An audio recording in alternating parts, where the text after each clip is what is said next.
Imagine a heartbreak of being abandoned and left injured in the scorching desert by the person you trusted most. What if your only hope was the unexpected rescue by a powerful and noble king? Today's story will take you through a breathtaking journey of betrayal, love, and courage that you won't forget. Thank you so much for watching and for all your comments. Let me know at the end if you liked the story and where you're watching from and why you're following this reading. The merciless desert sun beat down upon the sands, its rays like daggers against exposed skin. Lady Eleonora lay sprawled across the burning terrain, her once elegant garments now torn and stained with blood. Despite her dire condition, there remained an undeniable beauty to her face. High cheekbones, full lips, and eyes that, even glazed with pain, held a fierce determination. At 38, she possessed a mature beauty that had only deepened with the years, her chestnut hair streaked with subtle traces of silver. "Please, Aldrich," she whispered, her voice barely audible over the howling desert winds. "We have shared 20 years together. Does that mean nothing to you?" General Aldrich sat tall upon his massive warhorse, looking down at his wife with cold detachment. His 40-year-old face, weathered by countless campaigns, showed not a flicker of emotion. His heavy armor, adorned with intricate metalwork and draped with a thick fur-lined cloak despite the heat, emphasized his imposing stature. The sigil of his house was embroidered in gold thread upon the deep crimson of his surcoat. "You have become a burden, Eleonora," he stated flatly, adjusting the leather gloves that covered his calloused hands. "My campaign cannot be hindered by the weak. The northern territories await, and with them, power beyond your comprehension." Eleonora struggled to sit upright, wincing as pain shot through her leg, where an enemy arrow had struck during the ambush they'd survived. "I fought beside you," she reminded him, her voice stronger now, fueled by righteous anger. "I have killed men for you. I have bled for your ambitions." Aldrich's expression remained unchanged, as though carved from stone. He surveyed his waiting soldiers, their armor glinting under the harsh sun, their cloaks billowing in the hot desert breeze. "And now you bleed too much," he replied coldly. "The strong survive, Eleonora. I thought you understood this." He turned to his captain, a burly man with a scar bisecting his face. "We ride north. Now." "My lord." The captain hesitated, glancing uncertainly at Lady Eleonora. "She is your wife. She is nothing," Aldrich snapped, his voice echoing across the dunes. "Anyone who mentions her again will join her fate. Is that understood?" A chilling silence fell over the assembled troops, broken only by the shifting of horses and the clink of armor. Eleonora's eyes, bright with unshed tears, fixed on her husband's face, searching for any sign of the man she had once loved. "Yet, the gods judge you for this betrayal," she said softly, her words carrying on the wind. Aldrich's lips curled into a cruel smile. "The gods? They reward the victorious, my dear. And I intend to be very victorious indeed." With that, he yanked on his reins and spurred his horse forward, not sparing her a backward glance. The troops followed, a river of steel and leather flowing, past Eleonora, leaving her abandoned on the scorching sands. Some soldiers averted their eyes in shame, others looked upon her with pity, but none dared defy their general's command. Soon, all that remained was a cloud of dust on the horizon and the relentless sun beating down upon her wounded body. Hours passed, each moment a torturous eternity. Eleonora had dragged herself to the meager shade of a weather-worn rock, conserving what little strength remained. Her throat burned with thirst, her leg throbbed mercilessly, and the heat seemed to press down upon her like a physical weight. Yet still she refused to surrender to death. "I will not die here," she whispered to herself, over and over. "I will not give him the satisfaction." The sound came gradually at first, so faint she thought it might be the blood pulsing in her ears. But slowly it grew more distinct, the rhythmic pounding of hooves against sand. Approaching, not retreating. Eleonora tensed, wondering if Aldrich had returned, perhaps to finish what he had started. She gripped a small dagger hidden in the folds of her gown, prepared to sell her life dearly if necessary. The riders appeared on the crest of a dune, silhouetted against the blazing sky. Unlike Aldrich's military precision, this party moved with a different kind of purpose. Their banners, deep blue and silver, snapped in the wind, colors unknown to Eleonora. At their center rode a tall figure whose very presence commanded attention. As they drew closer, Eleonora could make out more details. The central rider wore armor of superior craftsmanship, dark leather and polished steel adorned with subtle wolf motifs. His cloak, lined with thick gray fur despite the desert heat, billowed behind him like a shadow given form. This was a man, accustomed to colder climes, to the bitter winds of the north. The party slowed as they spotted her, and the leader raised a hand, bringing the entire group to a halt. He dismounted with fluid grace that belied the weight of his armor and approached her cautiously. "My lady," he called, his voice deep and resonant. "Are you in need of assistance?" Eleonora straightened as best she could, maintaining what dignity remained to her. "As you can see, sir, I find myself somewhat inconvenienced." The man came closer, and Eleonora could now see his face clearly.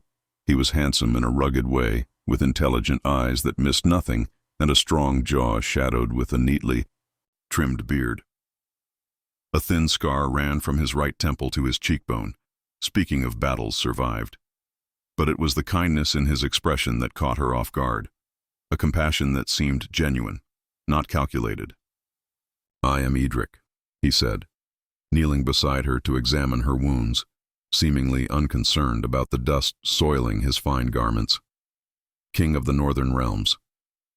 Eleonora's eyes widened slightly. This was no ordinary noble or knight, but a monarch, far from his homeland. "What brings a northern king to this forsaken desert?" she asked, unable to hide her curiosity despite her dire situation.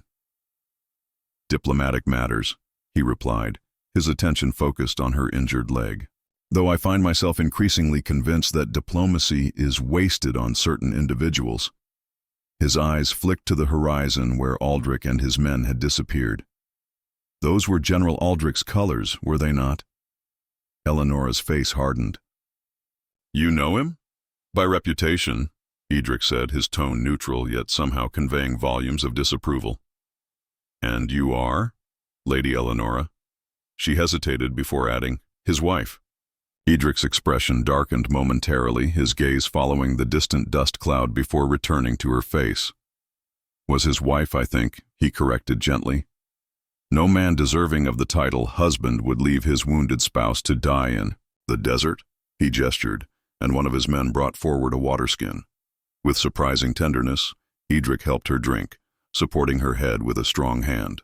"My lady," he said after she had quenched her thirst, "I would offer you sanctuary in my kingdom. You require proper care for your wounds, and I suspect you might welcome distance from your former husband." As Eleonora looked into his eyes, something passed between them, a silent understanding, a spark of connection that transcended their brief acquaintance. In that moment, with the desert sun casting long shadows across the sand, a new path opened before her. "I accept your offer, King Edric," she said, her voice stronger now. "And I promise, I will not forget this kindness." Edric smiled, a genuine smile that transformed his face from handsome to truly striking. "Nor will I forget the courage of a woman who, abandoned to die, still faces a stranger with dignity and grace." With gentle care, he lifted her into his arms as though she weighed nothing, carrying her to his horse. As they prepared to depart, Eleonora cast one final glance at the distant horizon where Aldrich had vanished. "This is not the end," she whispered, a promise to herself as much as a declaration. "This is merely a new beginning." Consciousness returned to Eleonora gradually, like the slow rise of dawn after the darkest night. Her eyes fluttered open, taking in unfamiliar surroundings that stood in stark contrast to the merciless desert where she had expected to meet her end. Heavy tapestries adorned stone walls depicting scenes of ancient battles and hunting parties across snow-covered landscapes. A fire crackled in a massive hearth, casting dancing shadows across intricate rugs that covered the floor. She was lying in an enormous bed, the frame carved from dark wood with wolf motifs echoing those she'd noticed on King Edric's armor. Thick furs and blankets of the finest wool covered her, their weight comforting rather than oppressive. Her injured leg had been carefully bandaged, the pain reduced to a dull throb rather than the searing agony she remembered. "You're awake," came a gentle voice from the doorway. Eleonora turned to see a woman of about 50 entering the chamber, carrying a tray with steaming bowls. She wore a simple but well-made dress of deep blue, with a heavy silver pendant hanging from her neck. I'm Gwendolyn, the king's healer," she explained, setting the tray down on a nearby table. "You've been unconscious for 3 days, my lady." The king was beginning to worry. 3 days? Eleonora attempted to sit up, wincing as her body protested the movement. "Careful now," Gwendolyn cautioned, moving swiftly to assist her. The arrow wound itself wasn't deadly, but infection had set in, combined with dehydration and exposure to that desert sun. She clicked her tongue disapprovingly. "It's a wonder you survived at all." Eleonora settled against the pillows, her mind racing. "And where exactly am I?" "Castle Ravenhold, the king's winter residence," Gwendolyn explained, bringing a bowl of fragrant broth to Eleonora. "We're still 2 days' ride from the capital city of Northaven. His Majesty thought it best not to move you farther until you were stronger." Eleonora accepted the broth gratefully, the warm liquid soothing her parched throat. As she ate, Gwendolyn bustled about the room, adjusting curtains and adding wood to the fire. "The king has been most attentive to your care," the healer remarked, a note of curiosity in her voice. "He sat by your bedside for hours when we first arrived, even though Lord Cedric insisted there were urgent matters requiring his attention." Before Eleonora could respond, the chamber door opened again, and King Edric himself entered. Without his armor, he appeared no less imposing, tall and broad-shouldered, dressed in a deep blue tunic with silver embroidery, a heavy fur-lined cloak draped over his shoulders, despite being indoors. The northern fashion, Eleonora realized, designed for the bitter cold that defined his kingdom. "Lady Eleonora," he said, his deep voice warm with genuine pleasure, "it gladdens my heart to see you awake." Gwendolyn bowed and excused herself, leaving them alone. Edric approached the bed, pulling a chair close. "How do you feel?" he asked, his keen eyes assessing her condition. "Better than I have any right to," Eleonora replied honestly. "Your healer says I owe you my life." Edric shook his head dismissively. "Gwendolyn exaggerates. It was she who battled the infection that threatened to claim you. And yet it was you who found me in the desert when others left me to die." Her voice remained steady, but Edric didn't miss the flash of pain in her eyes. "I cannot fathom how a man could abandon his wife in such a manner," Edric said, his voice hardening slightly. "General Aldrich's reputation for ruthlessness is well known, but this," he shook his head, "this speaks of a cruelty beyond mere ambition." Eleonora's hands tightened around her bowl. 20 years I stood by his side," she said quietly. "I supported his campaigns, managed his household, even trained with the sword so I could accompany him to battle rather than be left behind. And in the end, I was nothing more than a burden to be discarded when inconvenient. His failure, not yours," Edric said firmly. "A man who cannot value loyalty deserves none in return." A silence fell between them, not uncomfortable but weighted with unspoken thoughts. "You've been most generous, Your Majesty," Eleonora finally said, "but I cannot impose on your hospitality indefinitely. Once I am healed, you will stay as long as necessary." Edric interrupted, his tone brooking no argument. "Winter approaches, and our northern passes will soon be impassable with snow. Besides," he added, his expression softening, "where would you go?" The question hung in the air, stark in its truth. Eleonora had no homeland to return to, no family that wasn't connected to Aldrich. "I could make my way," she said, straightening her shoulders despite the pain. "I am not without skills." Edric smiled, a genuine expression that reached his eyes. "Of that I have no doubt, Lady Eleonora, but perhaps for now, allow yourself the luxury of recovery without plotting your next battle." She found herself returning, his smile surprising herself. "Is that what I'm doing?" I recognize a strategic mind when I see one, he replied. Even bedridden, you're calculating options and pathways forward. It's admirable. You barely know me, she pointed out. True, he acknowledged, but I'm a good judge of character. It's kept me alive through 3 wars and countless court intrigues. He stood, adjusting his cloak. Rest now. We can discuss your future when you're stronger. As he turned to leave, Eleonora called after him, Your Majesty. He paused, looking back.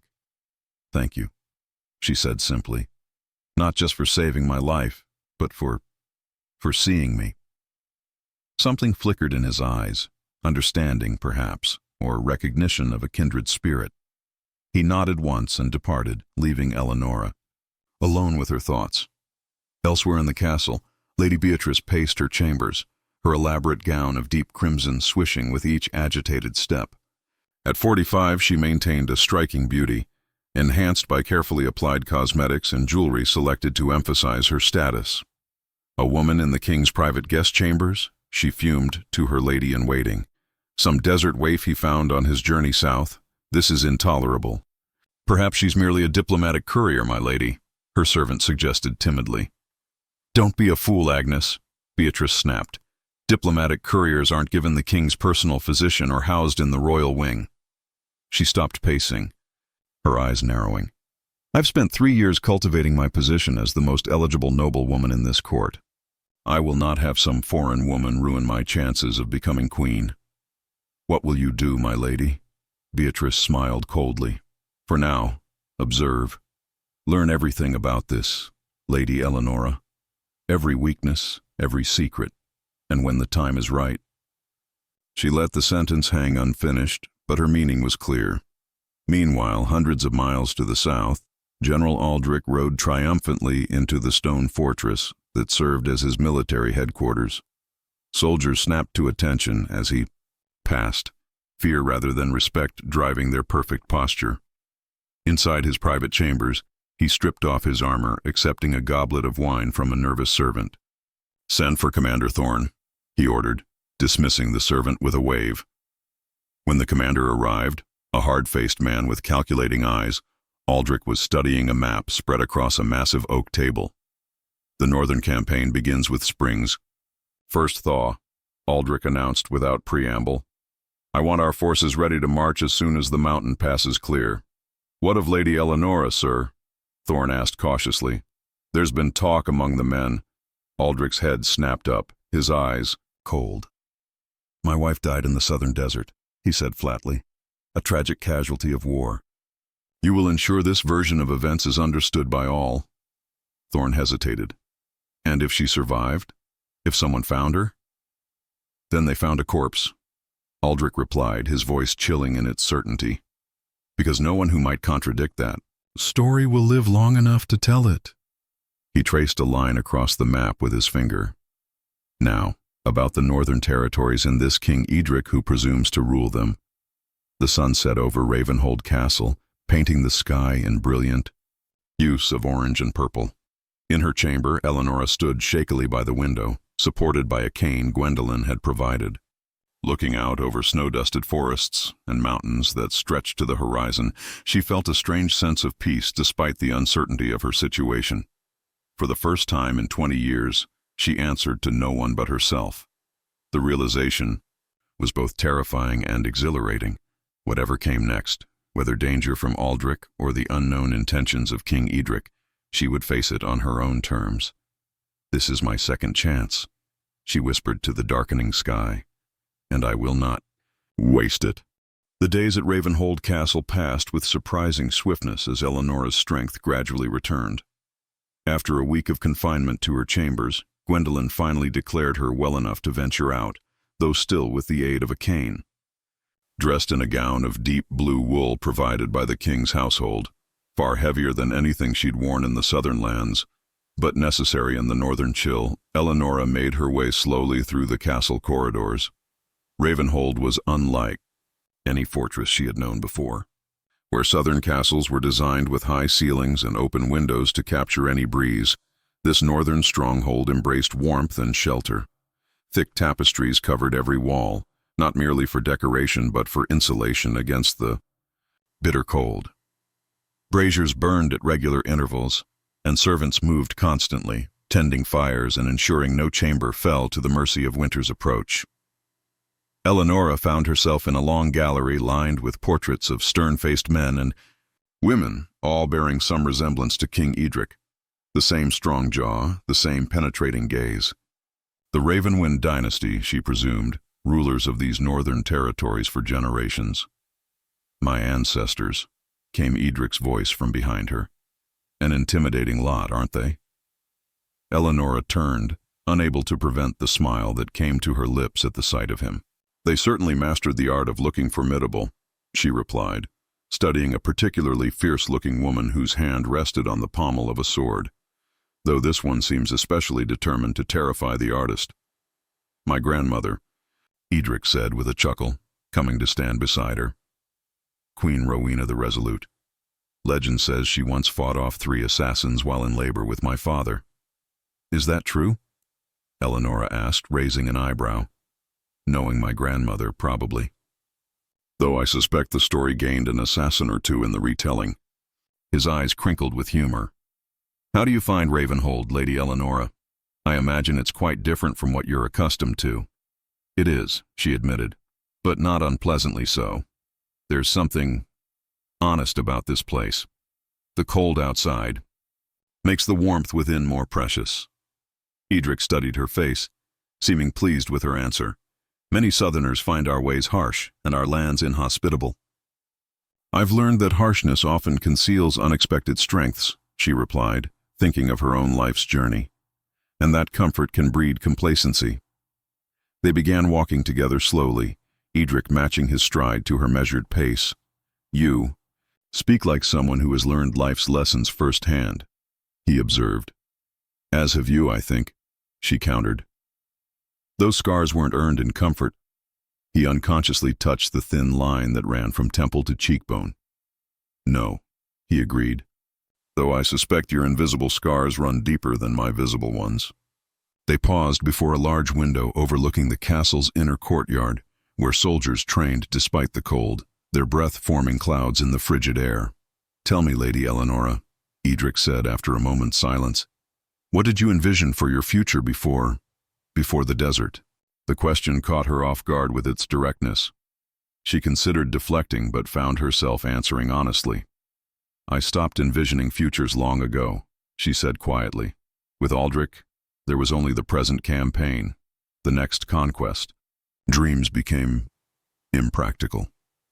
And now?" She met his gaze steadily. "Now I have the luxury and terror of possibilities. It's rather like standing at the edge of your northern forests. Beautiful, vast, and entirely unknown." Before Edric could respond, a servant approached, bowing deeply. "Your Majesty, Lord Cedric requests your presence in the council chamber. The envoys from Eastmarch have arrived." Edric nodded, clearly reluctant to end their conversation. "Duty calls, it seems. Will you join us for dinner this evening, Lady Eleonora? I'd be honored to introduce you to my court." "I would be delighted," she replied, surprised to find she meant it sincerely. As Edric departed, Eleonora continued her exploration, eventually finding herself in a small interior courtyard converted into a winter garden. Sheltered from the worst of the elements by glass panels, hardy northern plants thrived in the protected space. She was admiring a cluster of pale blue flowers when a voice broke the silence. "So you're the desert woman who's captured our king's attention." Eleonora turned to see a striking woman approaching. Everything about her spoke of wealth and status, from her elaborately embroidered crimson gown with its sable trim to the heavy gold and ruby pendant at her throat. Though clearly in her mid-40s, she retained a formidable beauty, enhanced rather than diminished by the passing years. "I am Lady Eleonora," she replied simply, straightening despite the pain in her leg. "And you are?" "Lady Beatrice of Highcrest," the woman said, her smile not reaching her eyes. "Cousin to the king and, until recently, the primary hostess of court functions." She surveyed Eleonora with barely concealed disdain. "I understand you were found in rather distressing circumstances." The king was kind enough to offer assistance when I needed it most, Eleonora replied carefully. Edric has always had a soft heart for strays, Beatrice remarked, though usually they're injured wolves or hawks, not women. The insult was thinly veiled, but Eleonora refused to rise to the bait. Years at Aldrich's side had taught her to recognize power plays. His Majesty seems a man of compassion and principle, she said evenly. Qualities I've found rare in those who hold power.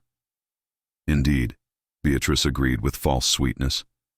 Though compassion can be exploited by those with less honorable intentions. She stepped closer. What exactly are your plans, Lady Eleonora? Surely you don't intend to burden our king indefinitely. My plans are my own, Eleonora replied, her voice cooling. As I'm sure yours are, Lady Beatrice. Something dangerous flickered in Beatrice's eyes. A word of advice from one who knows. This court, well, northern hospitality is generous, but not endless. Eventually questions will arise about your presence here, your past, your connections, your husband. Eleonora's breath caught. You seem remarkably well informed for someone I've just met. Information is power, my dear. Beatrice smiled, adjusting her fur-lined sleeves. And I make it my business to know everything about those who enter the king's circle. General Aldrich's reputation precedes him, as does the fate of those who cross him. Is that a threat, Lady Beatrice? Merely an observation. These northern lands may seem far from southern politics, but whispers travel, even through snowstorms. She turned to leave, then paused. Oh, and do be careful with the winter roses. Their beauty conceals thorns sharp enough to draw blood. With that, she swept away, leaving Eleonora alone among the flowers. That evening, dressed in a gown of deep emerald, provided by the royal household, more ornate than the day dress, with intricate silver embroidery at the bodice and sleeves, Eleonora made her way to the great hall. Her hair, now washed and properly dressed by a maid assigned to her, was partially braided and adorned with a simple silver clasp. The effect, she noted with satisfaction in the polished metal mirror, was dignified without being ostentatious. The great hall hummed with conversation and the strains of musicians playing in a corner. Fires roared in massive hearths at either end, and dozens of candles cast a warm glow over the assembled nobility. As Eleonora entered, a momentary hush fell over the nearest courtiers, followed by a flurry of whispers. Before she could feel too conspicuous, King Edric appeared at her side, resplendent in dark blue and silver, his crown, a simple band of silver set with sapphires, resting upon his brow. Lady Eleonora, he greeted her warmly. You honor us with your presence. He offered his arm. Allow me to introduce you to my court. As they moved through the hall, Edric presented her to nobles whose names and titles blurred together. Some greeted her with genuine courtesy, others with barely concealed curiosity or suspicion. Through it all, Edric remained at her side, his solid presence a reassurance against the scrutiny. Across the hall, Lady Beatrice watched. Her eyes narrowed as she sipped wine from a jeweled goblet. Beside her stood a thin man with a calculating expression. The king seems quite taken with this southern woman, the man observed. For now, Beatrice replied coldly. But Edric's fascination will fade once he learns the truth of her past, and he will learn, Lord Rowan. I'll make certain of it. Meanwhile, at the high table, Edric had seated Eleonora at his right hand, a position of honor that did not go unnoticed by the court. As servants brought forth platters of roasted meats, hearty stews, and northern delicacies, he leaned toward her.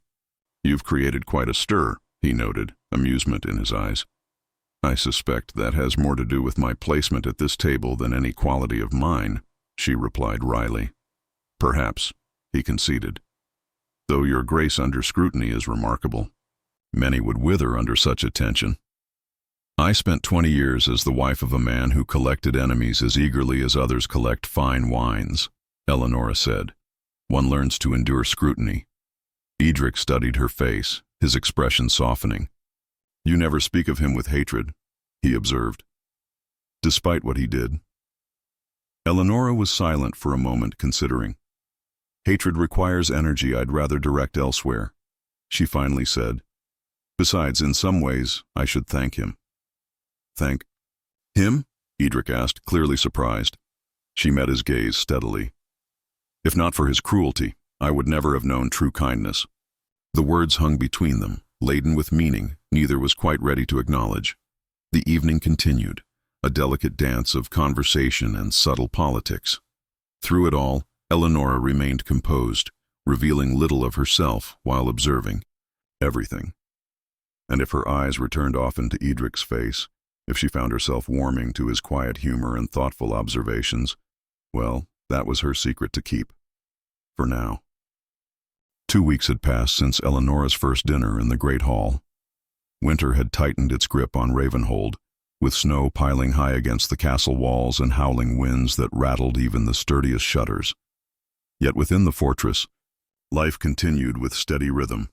Training in the courtyards, council meetings in the lord's chambers, and the everyday business of a kingdom preparing for the harshest season. Eleonora had established a routine of her own.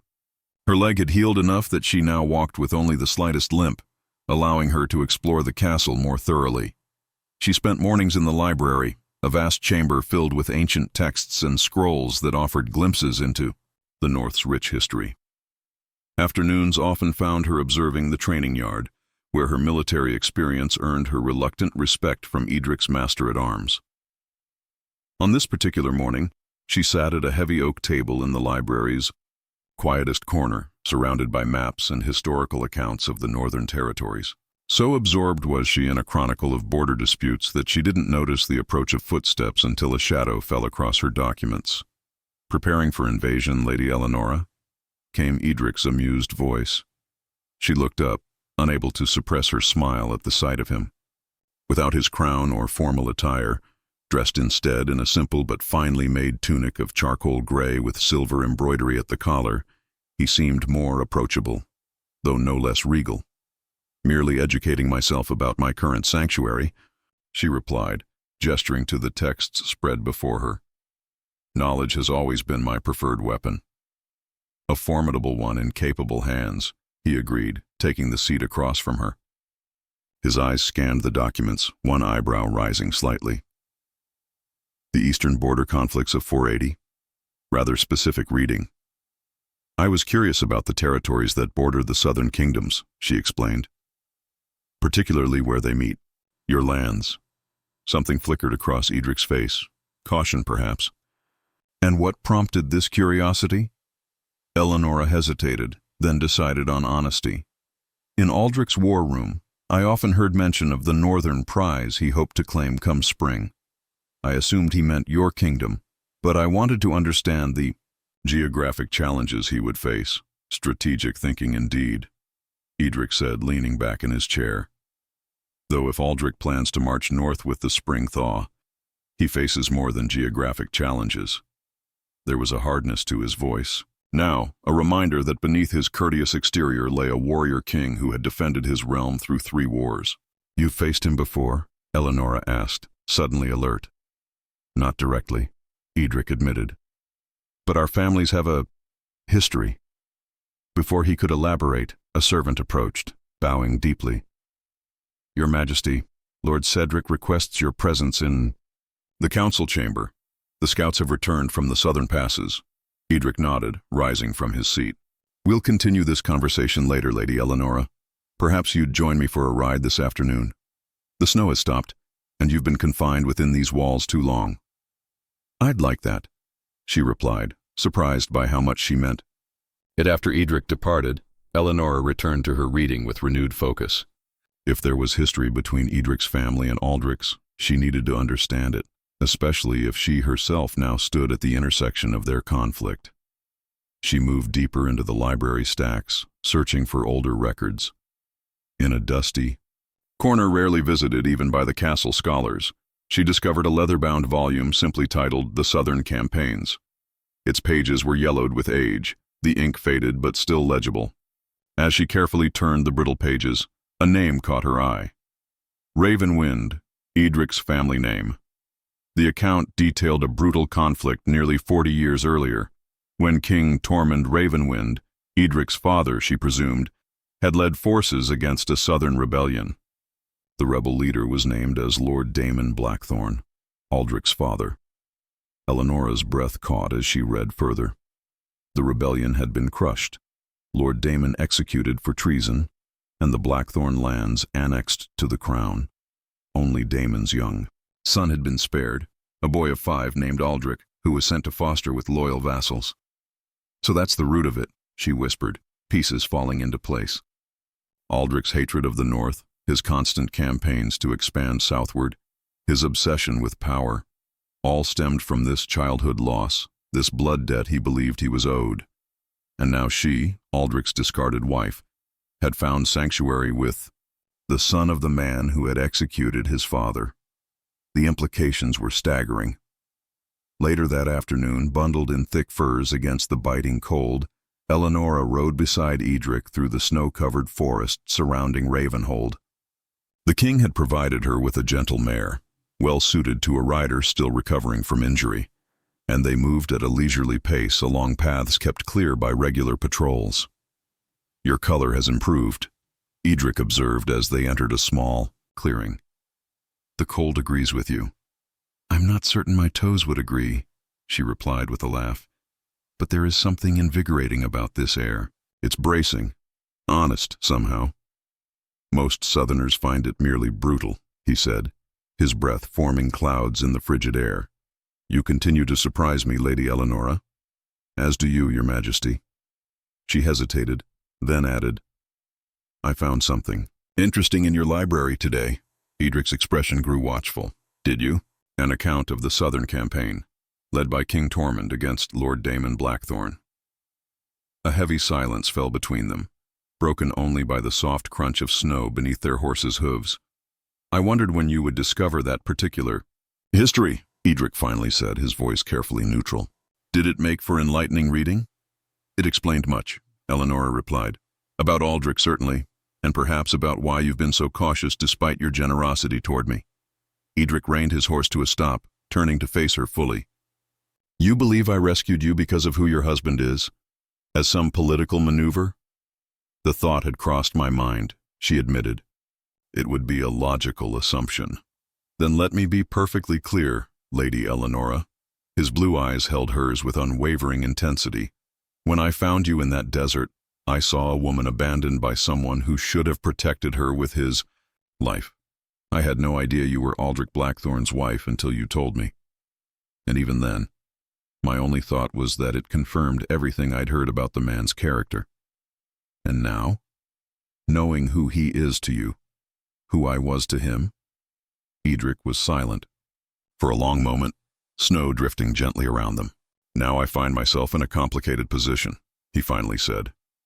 "My advisors view you with suspicion. Some believe you're Aldrich's spy sent to infiltrate my court. Others see you as a valuable hostage should conflict arise." "And what do you believe?" she asked quietly.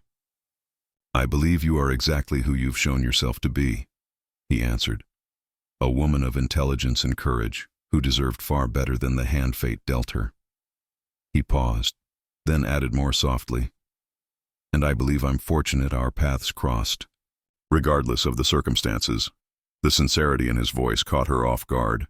Before she could respond, the distant sound of a horn broke the stillness. "The patrol signal," Edric explained, immediately alert. "Something's wrong." He turned his horse toward the castle. "We must return immediately." They rode back at a brisk pace, the peaceful quiet of their ride shattered. As they entered the castle courtyard, a flurry of activity greeted them. Soldiers rushing to positions, servants hurrying with supplies, the organized chaos of a fortress preparing for trouble.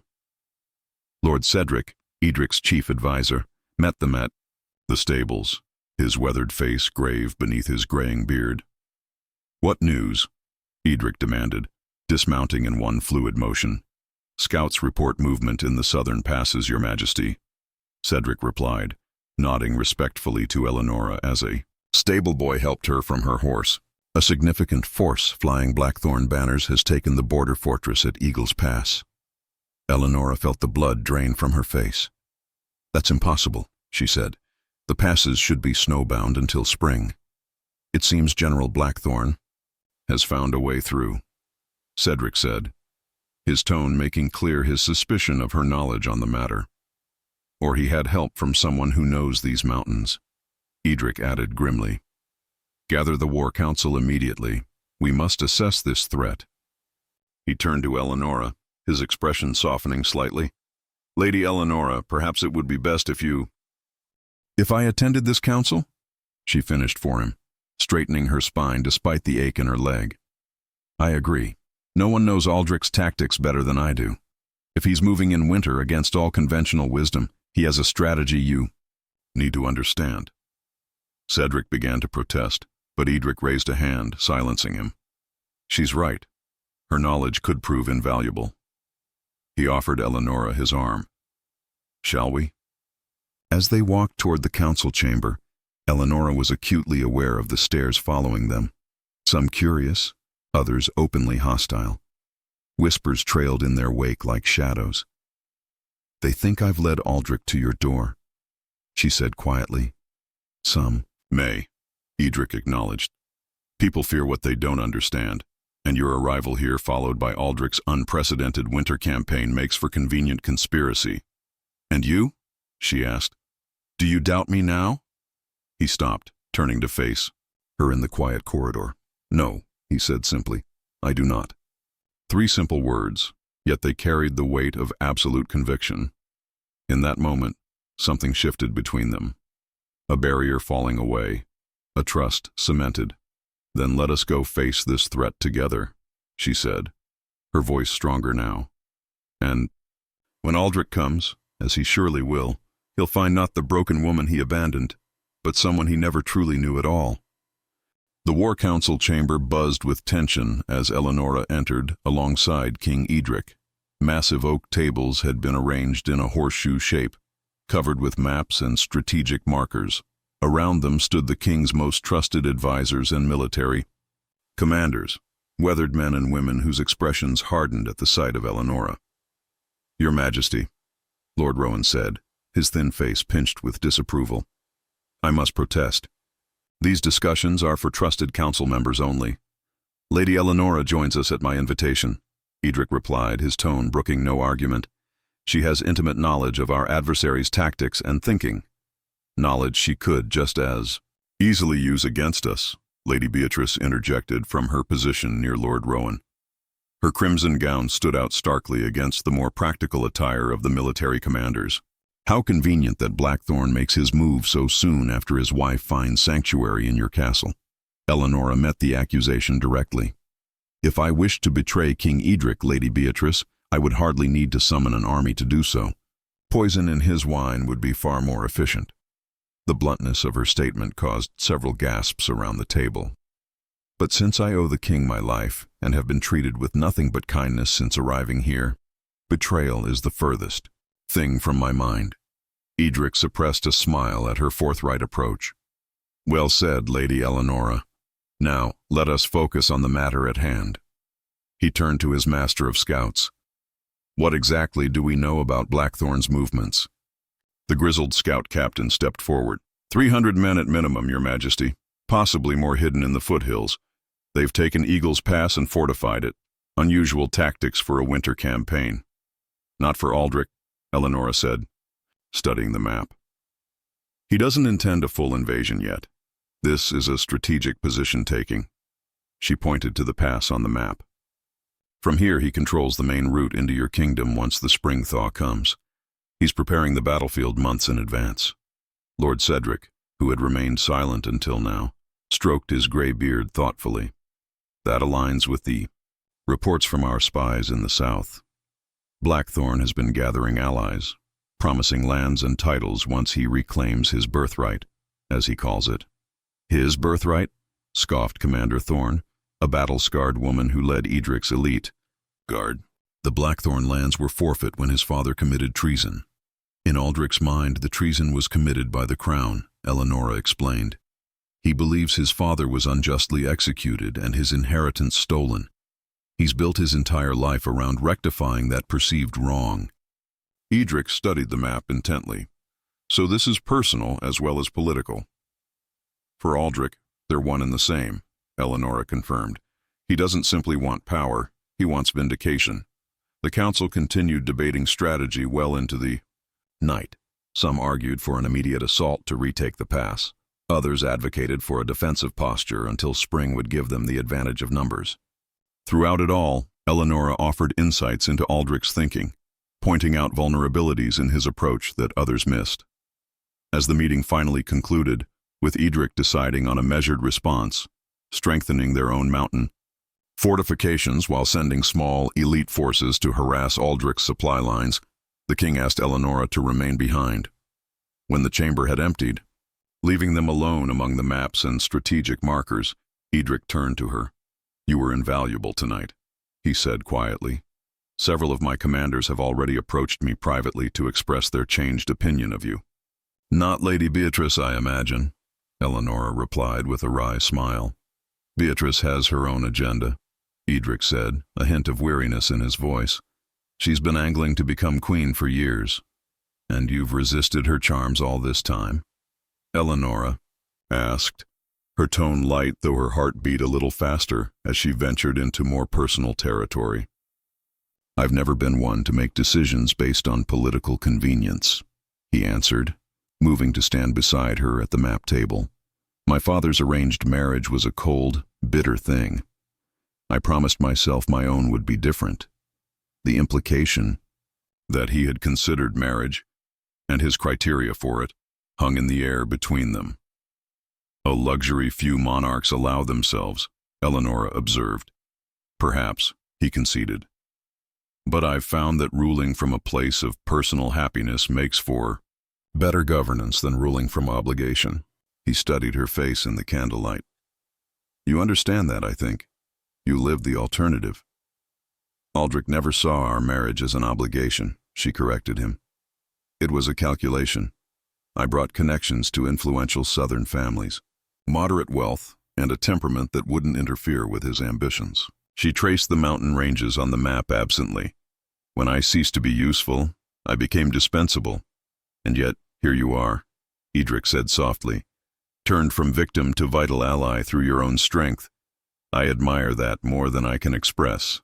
Their eyes met across the map-strewn table, and for a moment, something electric passed between them, something neither was quite ready to name.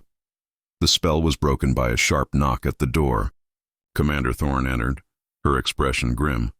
"Forgive the interruption, Your Majesty, but we've just received word from our scouts. A small party bearing Blackthorn colors approaches under a flag of truce.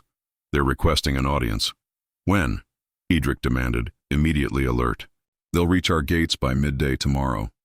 They claim to carry a message from General Blackthorn himself." Eleonora's fingers tightened on the edge of the table. "He knows I'm here," she said quietly. "This is no coincidence. We could refuse." "The audience," Edric suggested, watching her carefully. She shook her head. "No, I need to hear what message he sends. And," she took a deep breath, "he needs to see that I survived, that I'm no longer the woman he abandoned." Later that night, Eleonora stood at the window of her chambers, watching snow swirl against the dark sky. A soft knock at her door roused her from her thoughts. "Enter," she called, expecting her maid with the evening's hot water. Instead, Lady Fleur. Beatrice glided into the room, her face a careful mask of concern. "I hope I'm not disturbing you, Lady Eleonora. I felt we should speak privately before tomorrow's events." "How thoughtful," Eleonora replied, making no effort to hide her skepticism. "Though I wonder what could possibly concern you about my welfare." "Not your welfare, my dear," Beatrice corrected, moving further into the room. The heavy perfume she wore, something exotic and southern, seemed to fill the space. "The welfare of this kingdom, which has been my home for 20 years. And you believe I threaten it somehow? I believe you're caught between powerful men with wounded pride and ancient grudges," Beatrice said, her voice softening to something almost sympathetic. "A dangerous position for any woman." Eleonora studied the older woman, reassessing her. "You speak from experience?" Something flickered in Beatrice's eyes, a glimpse of old pain quickly masked. "Let's just say I understand," the perilous nature of court politics better than most. Men like Edric and Aldrich see women as assets to be claimed or discarded at will. You're wrong about Edric, Eleonora said firmly. Am I? Beatrice raised an elegant eyebrow. Then why, after rescuing you and bringing you to his castle, has he not once mentioned marriage? You've been here nearly a month, sharing intimate conversations, joining his war council. Yet you remain Lady Eleonora, not Queen. The words struck harder than Eleonora cared to admit. I'm still married to Aldrich, she pointed out. Beatrice laughed softly. A man who left you to die hardly constitutes a husband, my dear. And royal declarations can annul such unions with a stroke of a pen, if the king wished it so. She moved closer, her voice dropping to a confidential whisper. I tell you this not out of malice, but caution. Tomorrow, when Aldrich's men arrive, you will be a playing piece between two powerful opponents. Make certain you understand your true value to each. With that, she swept from the room, leaving Eleonora with troubling thoughts as companions for the long night ahead. Morning brought, clear skies and biting cold. By midday, as promised, a small party bearing blackthorn banners arrived at Ravenhold's gates. From her position on the battlements beside King Edric, Eleonora watched their approach with a calm exterior that belied her inner turmoil. You don't have to do this, Edric said quietly, standing close enough that their fur-lined cloaks brushed against each other. I can receive them alone. I do, she replied firmly. For myself, if nothing else. The delegation was led by Commander Thorn, Aldrich's trusted lieutenant, whom Eleonora knew all too well. A cold, calculating man whose loyalty to Aldrich stemmed from shared cruelty rather than respect. At the sight of Eleonora standing proudly beside King Edric, his eyes widened momentarily before narrowing in calculation. Lady Eleonora, he said, offering a bow that somehow managed to be both correct and insulting. What a miraculous recovery you've made. The North agrees with me, Commander Thorn, she replied evenly. Something your master might have discovered had he chosen to visit rather than invade. Thorn's mouth tightened at her boldness. General Blackthorn sends his regards to His Majesty King Edric, he continued formally, and requests a private audience to discuss matters of mutual concern. If General Blackthorn wishes to speak with me, he may do so here, at Ravenhold, Edric replied, his voice carrying across the courtyard. I extend guest right and safe passage, as is our custom. The general anticipated your response, Thorn said, producing a sealed parchment, and sent this as his reply. Edric took the document, breaking the seal and reading its contents with an impassive expression. Only Eleonora, standing close beside him, noticed the slight tightening of his jaw. Your master presumes much, Edric said finally, refolding the parchment. Tell him I will consider his proposal and respond in due course. Thorn bowed again. He awaits your answer at Eagle's Pass, Your Majesty, though he mentioned that spring brings unpredictable weather to these mountains. Avalanches, flooding, all manner of natural disasters that might make negotiation impossible. The threat was thinly veiled, and Edric's response was accordingly cold. Thank you for the weather forecast, Commander. We'll prepare accordingly. After the delegation departed, Edric led Eleonora to his private study, a warm, book-lined room, where they could speak without the ever-present ears of the court. What did the message say? She asked. Unable to contain her curiosity, Edric handed her the parchment. See for yourself. The message was brief but clear. Aldrich demanded Eleonora's return, claiming rights as her lawful husband. In exchange, he offered to withdraw from Eagle's Pass and delay his rightful claim to the Northern Territories until the following year. The final line, however, was what had caused Edric's jaw to tighten. Should you have developed a personal attachment to my discarded wife, I would be willing to negotiate alternative compensation for her permanent surrender to your keeping. Eleonora looked up from the parchment, her face flushed with anger. He treats me as property to be bartered. Yes, Edric agreed, his voice tight with controlled rage. And he presumes to know my feelings. Their eyes met, and in that moment, the unspoken attraction that had been building between them for weeks seemed impossible to ignore. Does he? Eleonora asked softly. Know your feelings? Edric moved closer, taking her hands in his. Eleonora, he said, using her name without title for the first time. Whatever happens with Aldrich, know this. You are not a bargaining piece to me. You never have been. Then what am I to you? She asked, her heart beating faster.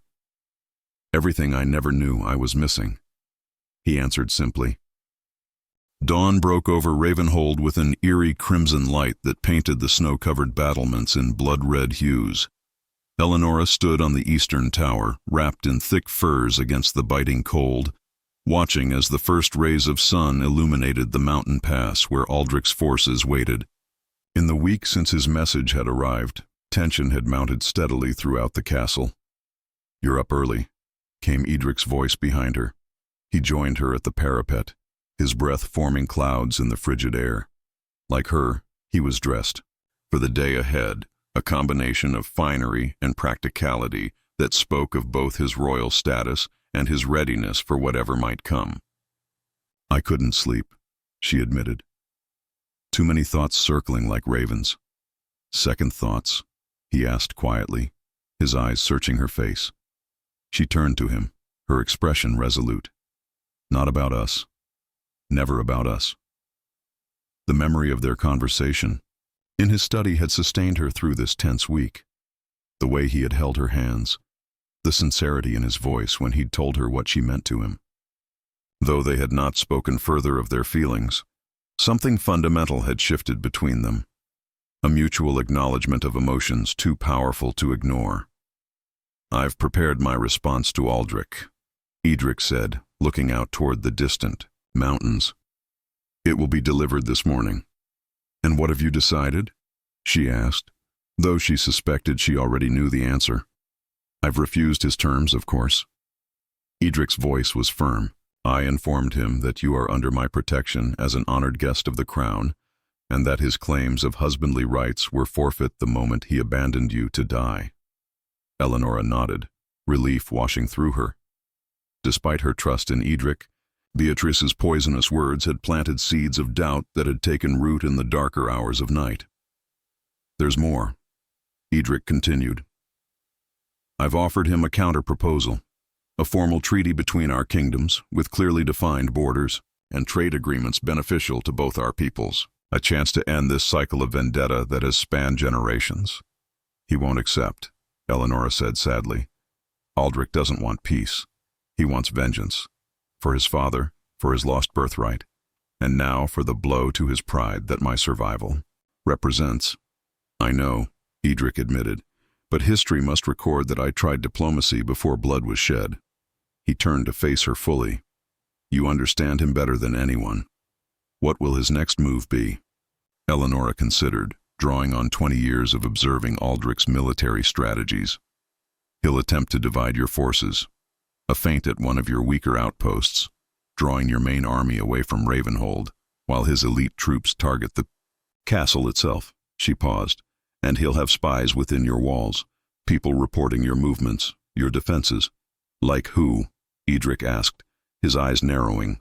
"Anyone who stands to gain from your fall," she replied, "or anyone with southern connections who might fear Aldrich's retribution should he prevail."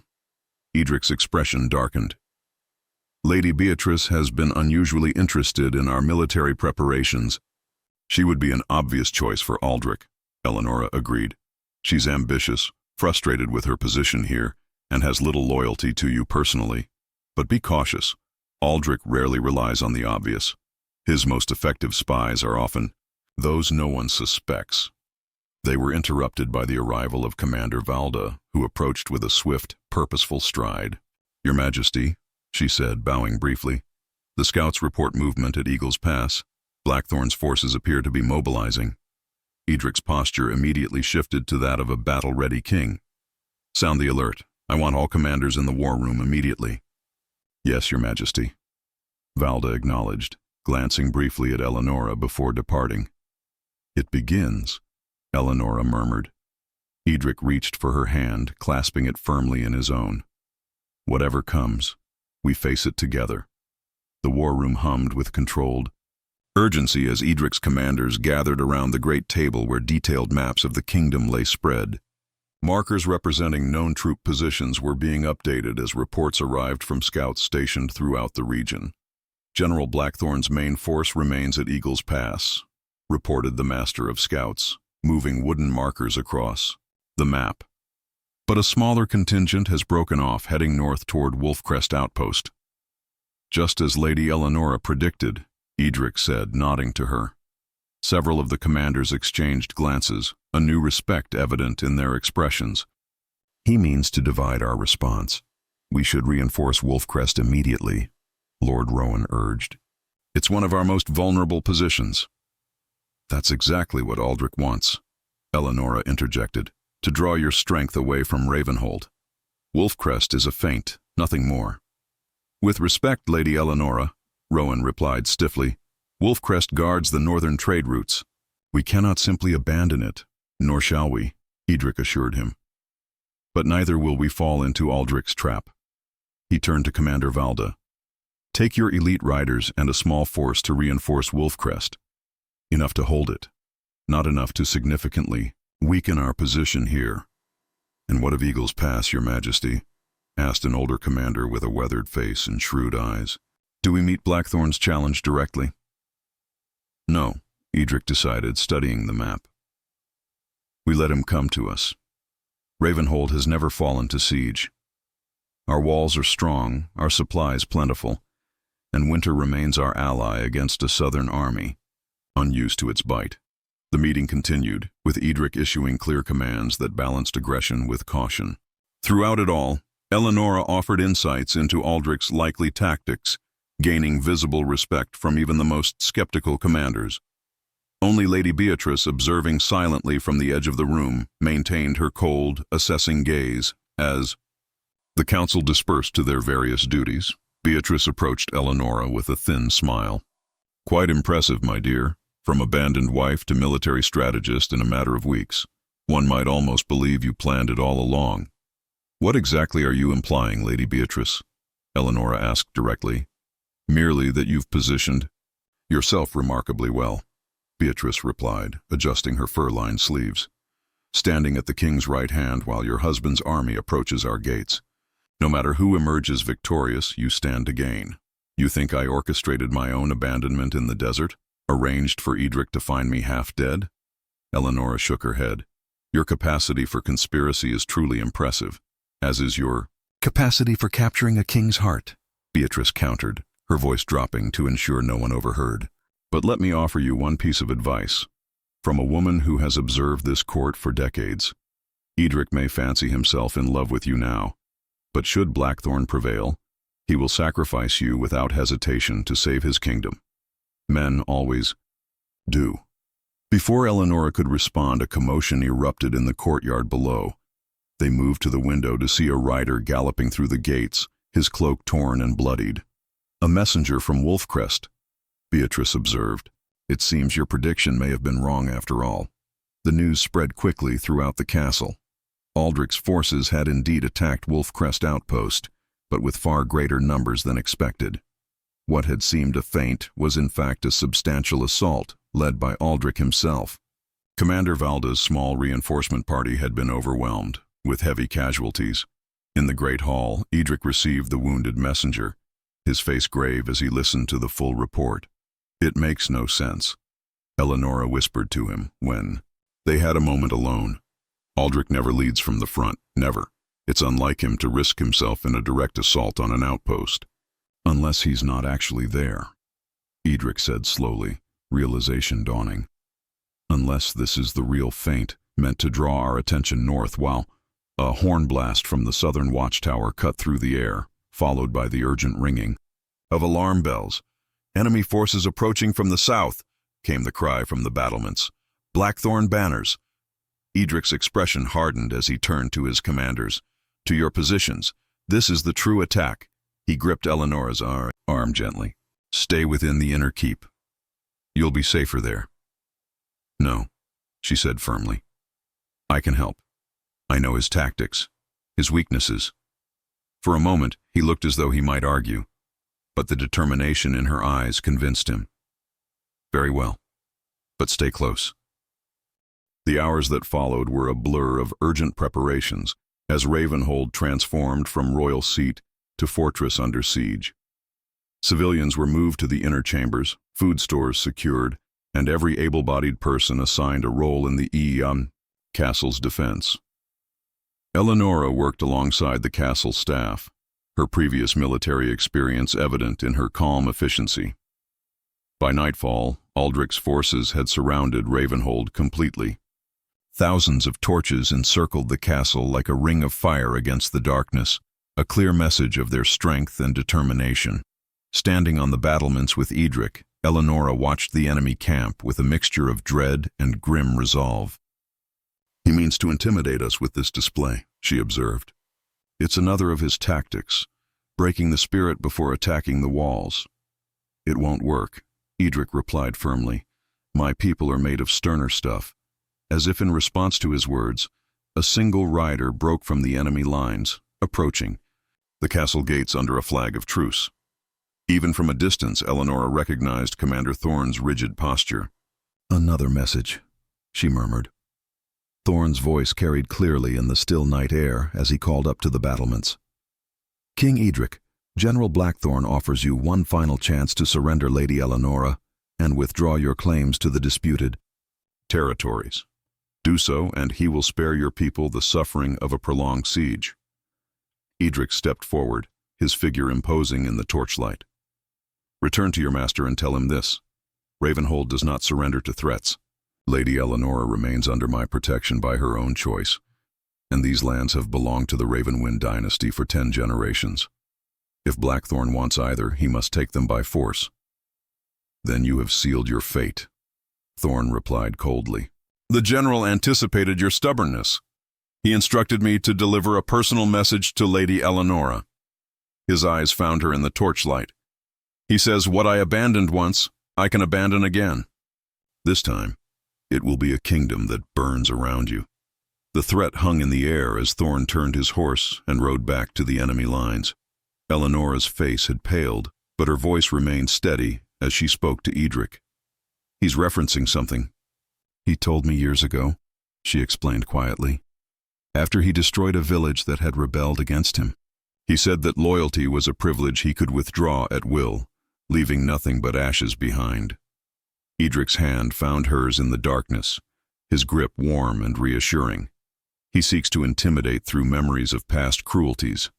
But you're not that same woman anymore, Eleonora, and he'll find that I am not so easily burned."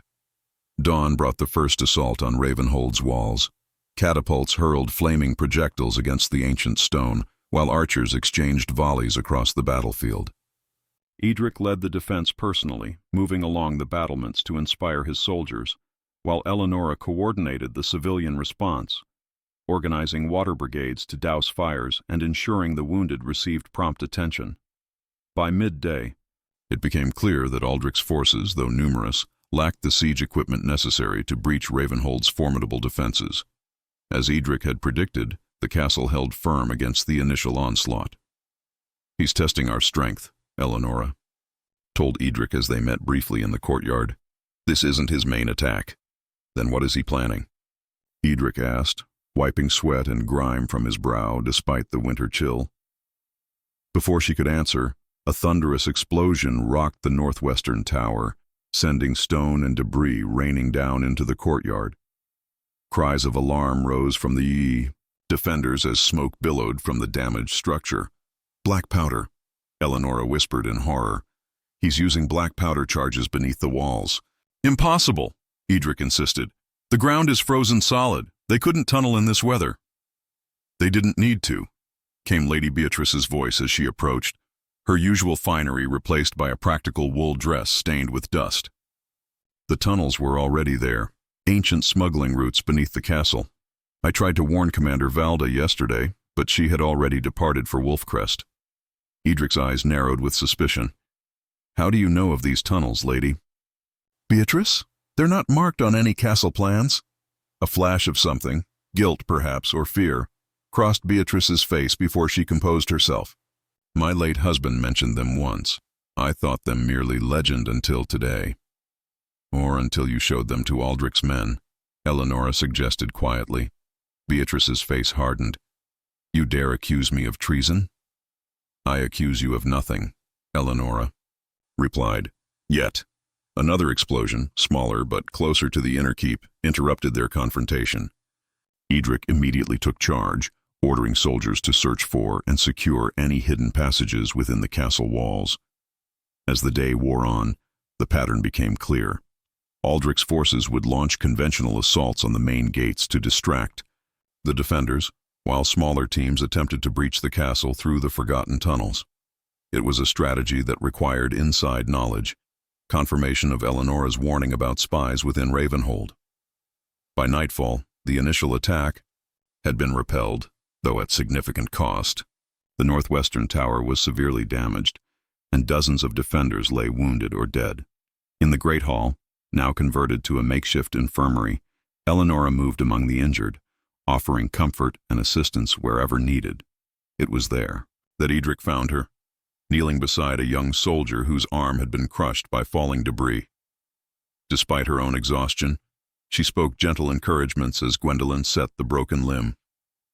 Your compassion does you credit, Edric said softly, when she had finished. These people suffer because of me, she replied, rising to stand beside him. Because Aldrich wishes to reclaim what he discarded. No, Edric corrected her firmly. They suffer because a power-hungry man cannot let go of ancient grievances. You are no more responsible for Aldrich's actions than I am for my father's execution of his. She studied his face in the flickering torchlight, seeing the fatigue etched in every line, yet also the unwavering resolve that made him the leader his people needed in this crisis. We will survive this, she said, finding strength in her certainty. Together. Together, he agreed, taking her hand in his. And in that moment, surrounded by the wounded, yet undefeated, they silently renewed the promise neither had fully articulated, that whatever came, they would face it as one. The siege of Ravenhold entered its 5th day with no sign of Aldrich relenting. Snow fell heavily overnight, blanketing the battlefield in white that quickly turned to muddy slush where soldiers trod. Inside the castle, despite dwindling supplies and mounting casualties, a determined spirit prevailed among the defenders, inspired largely by the unwavering resolve of their king and the woman who stood steadfastly at his side. In the eastern tower, converted to a makeshift war room after the northwestern tower's partial collapse, Edric and his commanders gathered around maps marked with the latest positions. Exhaustion showed on every face, yet determination burned just as clearly in their eyes. The snowfall has slowed their tunnel operations, reported Commander Halford, an older man with a grizzled beard now streaked with gray. Our patrols have discovered and collapsed 3 more passages during the night. And the main gate? Edric asked, his voice rough from shouting orders across the battlements. Holding, Your Majesty, Halford confirmed. Though the battering ram damaged the outer portcullis, we've reinforced it with whatever timber we could salvage from the damaged tower. Eleonora studied the map, noting the positions of Aldrich's forces with a strategist's eye. He's concentrating his strength on the western approach, she observed, yet his supply lines extend east toward Eagle's Pass. She looked up at Edric. It's an unnecessary vulnerability, one we might exploit. Edric agreed, understanding her implication immediately.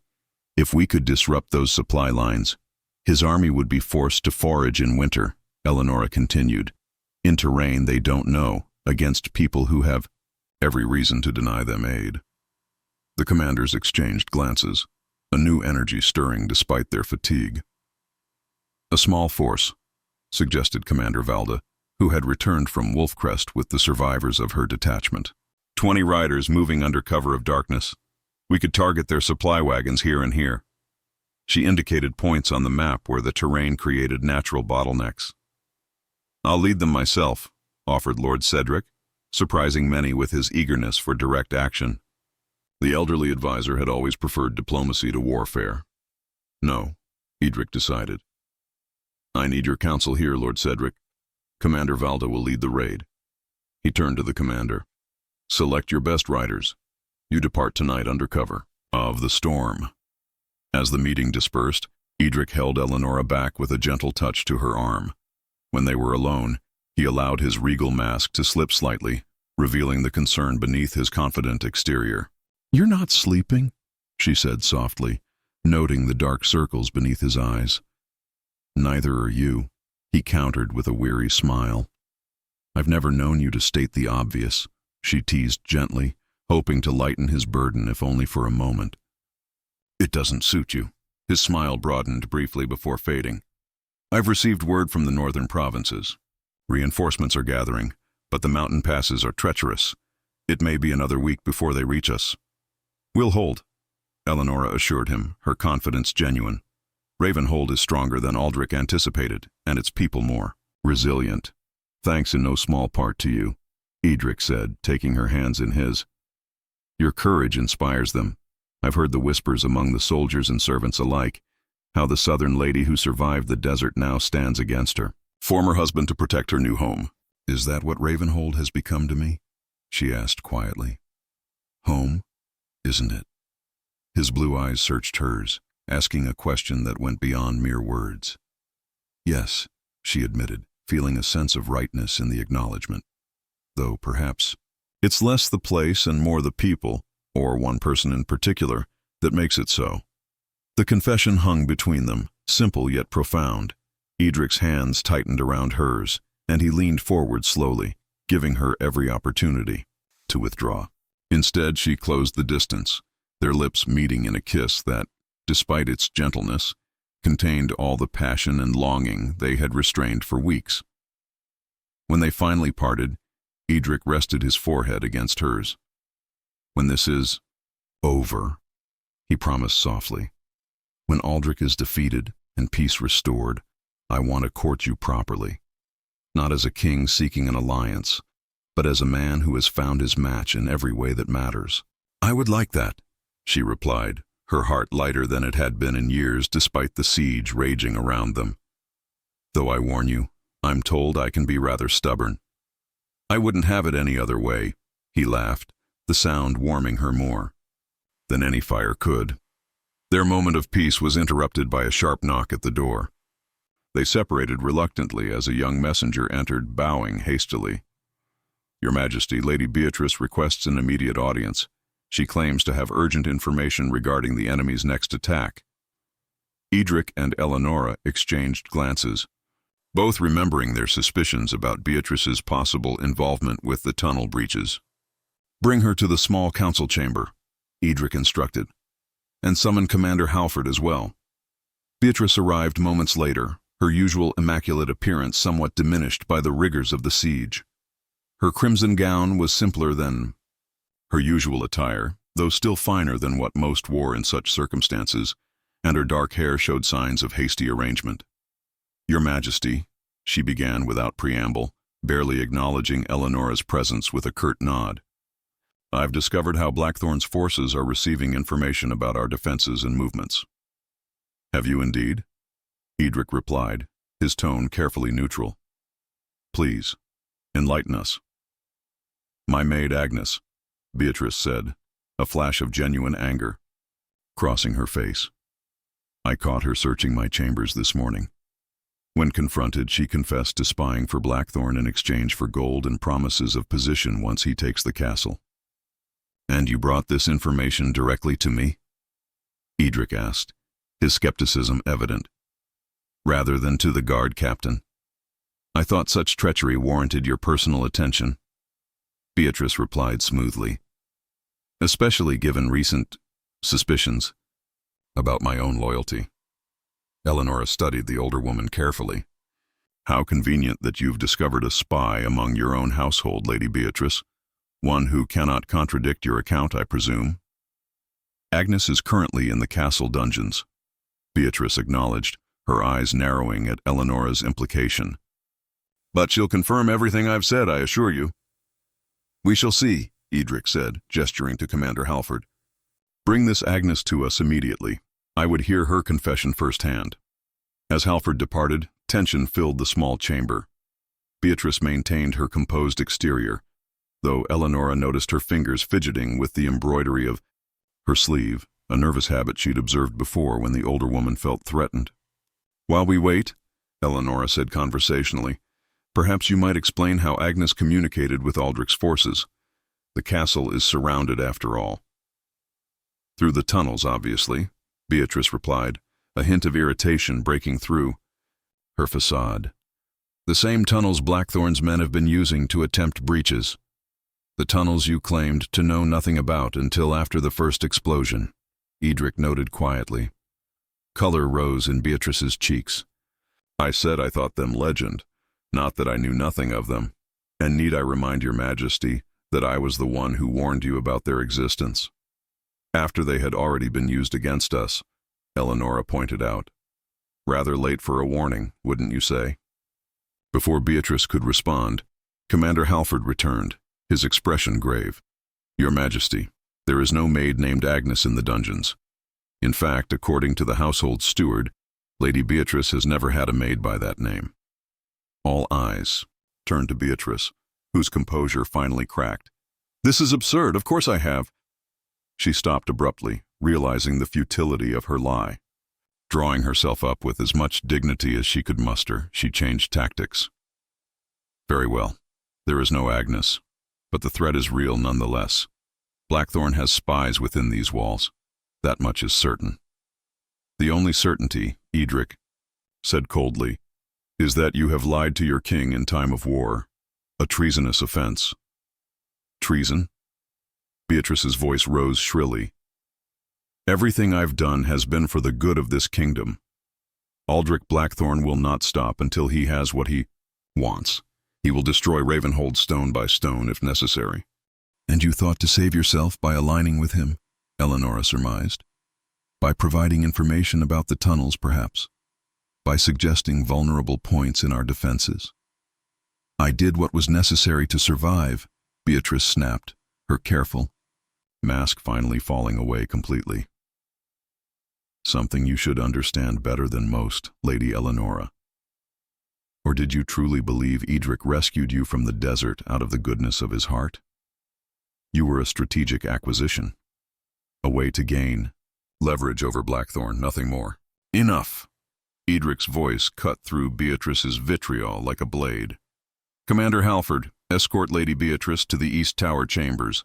She is to remain there under guard until this siege is ended, and proper justice can be administered. As Halford led a seething Beatrice away, Edric turned to Eleonora, concern evident in his expression. You know there's no truth to her claims about my motives, don't you? I know, she assured him, though Beatrice's words had struck closer to old insecurities than she cared to admit. She sought to wound with the only weapon left to her, doubt. Edric took her hands again, his touch grounding her. There has never been strategy or calculation in what I feel for you, Eleonora. From the moment I found you in that desert, something within me recognized something within you. A strength, a resilience I had never encountered before. I believe you, she said softly, and found it was the truth. Whatever doubts Beatrice had tried to sow withered in the face of the honest emotion she saw in Edric's eyes. Night fell, bringing with it the planned raid on Aldrich's supply lines. From the battlements, Eleonora and Edric watched as commander Valda led her small force of riders through a sally port on the eastern side of the castle, disappearing like shadows into the snowy darkness. Do you think Beatrice managed to warn Aldrich? Eleonora asked quietly, her breath forming clouds in the frigid air. It's possible, Edric acknowledged, but Valda knows the risks. She'll proceed with caution. They stood in companionable silence. For a time, the distant fires of the enemy camp, the only light against the vast darkness beyond the castle walls. Eventually, Edric spoke again, his voice thoughtful. When I was a boy, my father told me that kingship was a solitary burden, that a true king stands alone, carrying the weight of his people's welfare on his shoulders alone. He turned to face her, snowflakes catching in his dark hair and beard. I believed him for many years, until you. I've carried no kingdom, Eleonora demurred. Haven't you? He countered gently. You bore the weight of Aldrich's ambitions for 20 years. You survived his betrayal and abandonment. And now you stand against him not out of vengeance, but to protect people who were strangers to you mere months ago. He brushed a snowflake from her cheek. If that isn't royal strength, I don't know what is. Their moment was interrupted by the sudden blare of horns from the enemy camp. Torches flared to life, illuminating a flurry of activity as Aldrich's forces mobilized with unexpected urgency. "Something's happening," Eleonora said, leaning forward to better observe the commotion. "This isn't a normal night patrol. Commander Valda," Edric realized with sudden dread. "They know about the raid." Before they could discuss further, a massive explosion rocked the eastern wall, far larger than any previous blast. Stone and debris flew in all directions as a section of the ancient fortification collapsed inward. Through the breach, illuminated by burning wreckage, they could see enemy soldiers rushing forward, their battle cries filling the night air. "To arms!" Edric shouted, his voice carrying across the battlements. "Defend the eastern breach!" As defenders rushed to meet this new threat, Eleonora grabbed Edric's arm. "This was their plan all along," she said urgently. "The tunnels, the frontal assaults, all distractions while they prepared something massive beneath the eastern wall. And now, with our attention divided by the supply raid." "We walked into their trap," Edric finished grimly, drawing his sword. "But they'll find that even a wounded wolf remains dangerous." Together they descended from the battlements, joining the frantic defense being organized in the courtyard. As soldiers rushed past, arming themselves and forming lines, Edric turned to Eleonora one last time. "Whatever happens next," he said fiercely, "know that meeting you has been the greatest gift of my life." "This is not our end," she replied with equal intensity. "It's merely another beginning. And I intend to see many more beginnings with you, Edric Ravenwind." With that promise between them, they moved to face the enemy now pouring through the shattered eastern wall, united in purpose and in heart. Chaos reigned in the eastern courtyard as Aldrich's forces poured through the breach, their battle cries mingling with the clash of steel and the shouts of defenders rallying to meet them. Torchlight cast wild, dancing shadows across ancient stones, now stained with blood and soot. Through this maelstrom, Edric fought with the skill of a warrior king, his blade flashing as he led his soldiers in a desperate stand to contain the invasion. Eleonora had positioned herself on a partially collapsed staircase that offered both elevation and protection, directing a group of archers whose precise volleys slowed the enemy's advance. Years of observing Aldrich's military tactics served her well now as she anticipated each new wave of attackers, adjusting the defenders' response accordingly. "They're concentrating on the inner gatehouse," she called to Edric during a momentary lull. "If they secure that position, they'll have a direct path to the keep." Edric nodded grimly, rallying a group of soldiers around him. "With me," he commanded, leading a charge that drove back the enemy's advancing wedge. His courage inspired his men, who fought with renewed vigor despite their exhaustion and diminishing numbers. For hours, the battle raged, with neither side gaining clear advantage. The defenders' knowledge of the castle's layout balanced against the invaders' superior numbers. Dawn approached, the faint lightening of the eastern sky barely visible through the smoke and dust that filled the air.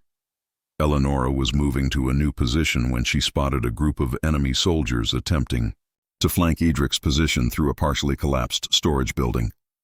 Without hesitation, she grabbed a fallen sword and intercepted them, her years of training alongside Aldrich evident in every precise movement. She was no longer the noblewoman who observed battles from a distance. She was a warrior fighting for her home and the man she loved. "Eleonora." Edric's voice cut through the din as he spotted her engaged with enemy soldiers. He fought his way to her side, the two of them naturally falling into a coordinated defense, moving as if they had fought together for years rather than hours. "Like this, is it?" he asked with a grim smile as they stood back to back, surrounded, but undefeated. "I told you we'd see many more beginnings," she replied, parrying a thrust from an enemy blade. "I intend to keep that promise." As they prepared to face the next assault, a deafening horn blast came from beyond the breach. Not the harsh war horns of Aldrich's forces, but the deep, resonant call of northern horns. "The reinforcements," Edric exclaimed, renewed hope in his voice. "They've broken through the mountain passes." The effect on both armies was immediate. Aldrich's soldiers faltered, uncertainty spreading through their ranks as they turned to face this new threat. The defenders, meanwhile, fought with renewed vigor, pressing their sudden advantage. Through the breach, Eleonora could see columns of fresh troops bearing Ravenwind banners pouring down from the forested hills, catching Aldrich's forces in a devastating pincer movement. Leading them was a massive figure on horseback whom she recognized from Edric's descriptions as his cousin, Lord Magnus, Warden of the Northern Marches. "Your timing is impeccable as always, cousin," Edric called as Magnus fought his way through to the courtyard, his great war axe clearing a path through enemy soldiers. "Wouldn't miss a good fight," Magnus replied with a fierce grin, his voice as massive as his frame, especially one with such favorable odds. With the arrival of reinforcements, the tide turned swiftly. Aldrich's soldiers, now caught between defenders, pushing outward from the castle and fresh troops attacking from behind, began a disorganized retreat. By mid-morning, the courtyard was secured, and enemy forces were being driven back through the breach they had created. In the great hall, hastily converted to a command center now that the immediate danger had passed, Edric and his commanders assessed their position. Maps were spread across tables as reports came in from different sections of the battlefield. "Blackthorn's main force is retreating toward Eagle's Pass," reported Lord Magnus, his massive frame making the ornate chair beneath him seem almost comically small. Despite the blood and grime of battle, his spirits were high. "My scouts report they're abandoning equipment to speed their withdrawal." "And Aldrich himself?" Edric asked, his eyes briefly meeting Eleonora's across the table. "No confirmed sighting," Magnus admitted, though prisoners claim he was directing the assault from a command position near the eastern hill. "He wouldn't risk himself in direct combat," Eleonora confirmed, "not when the outcome became uncertain. Aldrich values his life above all else, including victory." "Then he lives to threaten us another day," Edric said grimly.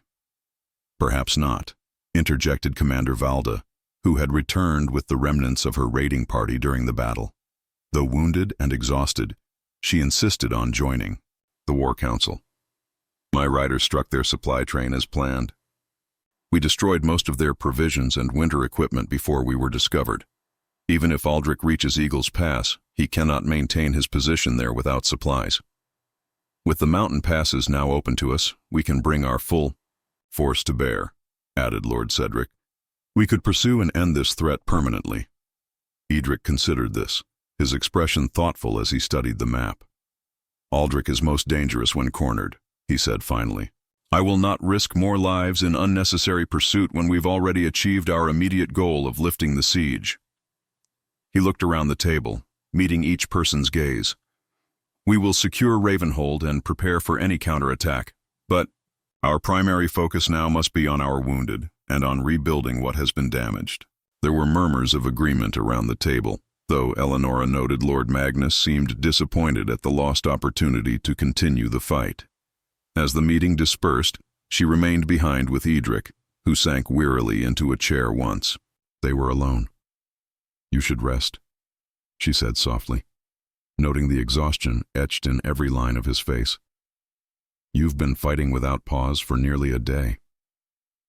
"As have you," he countered, reaching for her hand. "You were magnificent out there." "I've seen seasoned warriors with less skill and courage." "I had proper motivation," she replied with a small smile. "I found something worth fighting for." He pulled her gently into his lap, cradling her against his chest.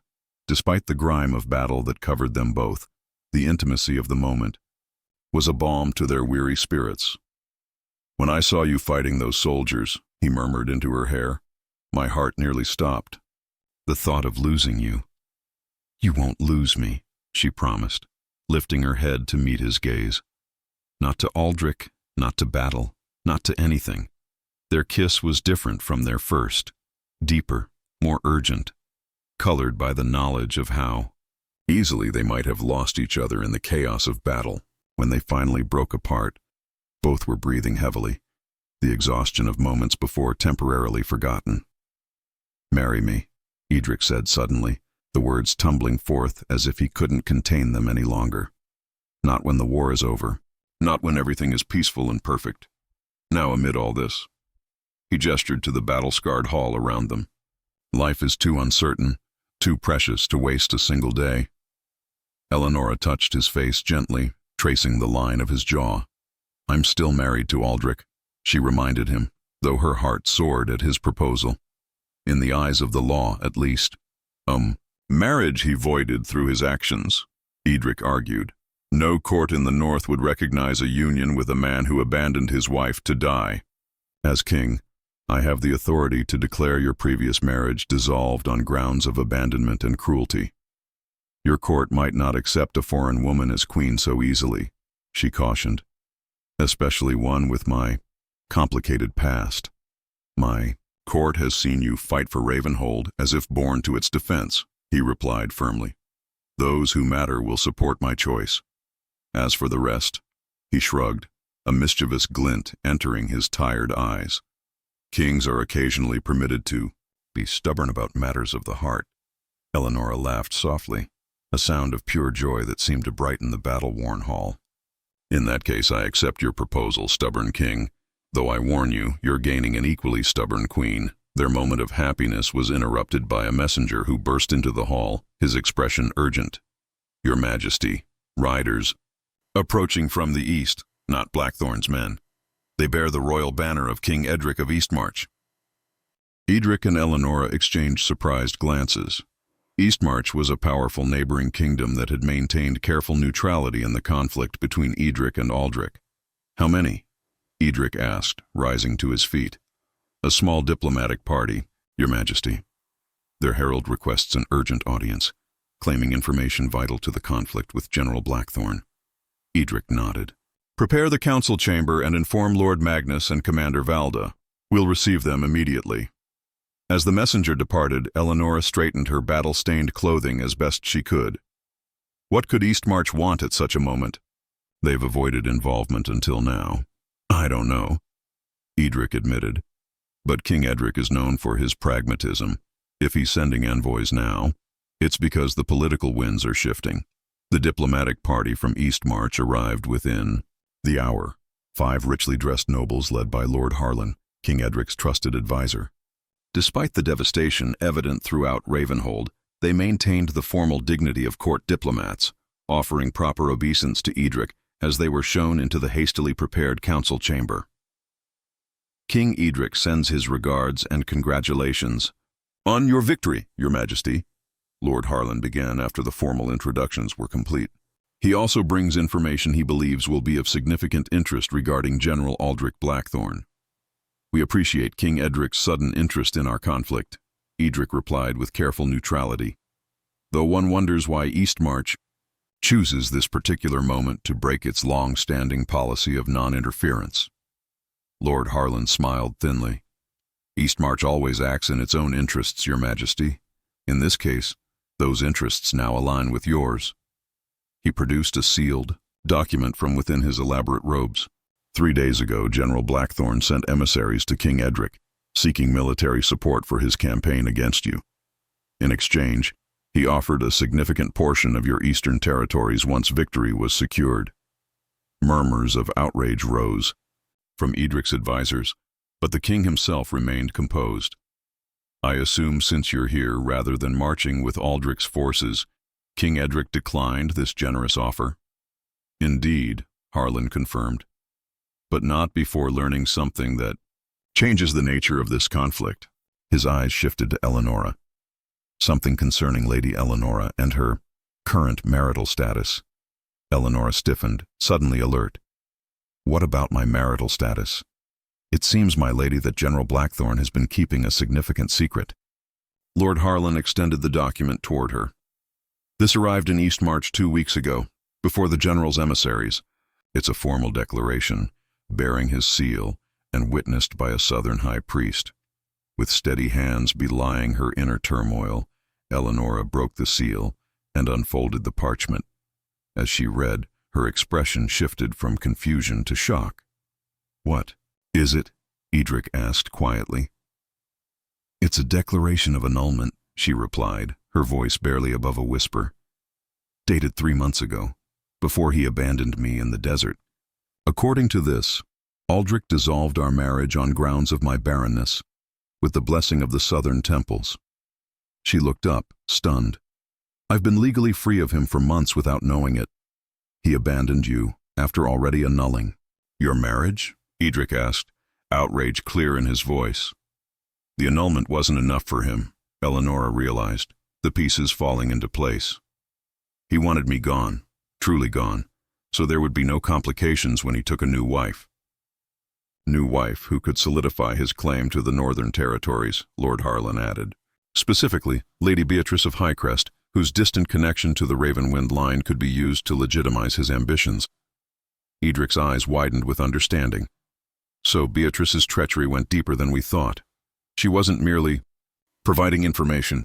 She was positioning herself to become Aldrich's queen once I was defeated. A position now jeopardized by Lady Eleonora's survival and your clear affection for her, Harlan confirmed. King Edric felt you should know the full scope of the conspiracy against you. And Eastmarch's interest in this matter? Edric asked. Shrewdly, Lord Harlan spread his hands in a gesture of calculated openness. King Edric prefers you on the Northern throne, Your Majesty. You've proven a reliable trading partner and a stable neighbor. General Blackthorn, with his ambitions and volatility, presents a less predictable future. Politics makes for strange allies, Eleonora murmured, still processing the implications of her unexpected freedom. As the diplomatic discussions continued, focusing on renewed trade agreements and mutual defense pacts against Aldrich's future ambitions, Eleonora found her thoughts turning inward. For 20 years, her identity had been shaped by her marriage to Aldrich. Even after his betrayal, she had carried the weight of that connection. Now, learning she had been free all along created a strange mixture of anger and liberation. Later, walking along the damaged battlements with Edric as sunset painted the snow-covered landscape in hues of gold and crimson, she finally voiced her thoughts. I should feel nothing but joy at this news, she admitted. Yet part of me is furious that he took even this from me, the knowledge of my own freedom. Your anger is justified, Edric assured her, his hand warm around hers, despite the biting cold. He denied you agency in yet another aspect of your life. But now? She turned to face him fully, the dying sunlight illuminating her features. Now I make my own choices, with full knowledge and complete freedom. And what do you choose, Eleonora? He asked softly, though his eyes suggested he already knew the answer. You, she said simply. Us. This life we've begun building together, unlikely as it once seemed. She smiled, a genuine expression that transformed her face despite the fatigue of battle. I choose to be your queen, Edric Ravenwind. Not because circumstances force us together, but because our hearts have found their match in each other. He drew her close, their forms silhouetted against the blazing sunset. Then let us waste no more time, he murmured against her hair. Tomorrow, when the sun rises on Ravenhold, it will shine upon our wedding day. Unknown to them, far to the south, Aldrich Blackthorn watched his retreating army with cold fury in his eyes. Defeat was not an outcome he accepted, ever. And as he plotted his next move, his thoughts turned to the woman who had survived his betrayal and now stood poised to claim everything he believed should be his. This isn't over, he whispered to the darkening sky. Not while I still draw breath. Dawn broke clear and cold over Ravenhold, the rising sun casting long shadows across the battle-scarred courtyards and damaged walls. Despite the destruction left in the wake of Aldrich's assault, an atmosphere of quiet jubilation had spread throughout the castle. Word of the impending royal wedding had traveled swiftly, bringing a welcome respite from the grim realities of war. In the Queen's chambers, untouched by the fighting that had ravaged the eastern sections of the castle, Eleonora stood before a polished metal mirror as Gwendolen and two ladies-in-waiting made final adjustments to her wedding attire. The gown, hastily adapted from one of the late Queen's ceremonial dresses, was a masterpiece of northern craftsmanship, deep blue velvet embroidered with silver thread in intricate patterns of wolves and ravens, symbols of Edric's house.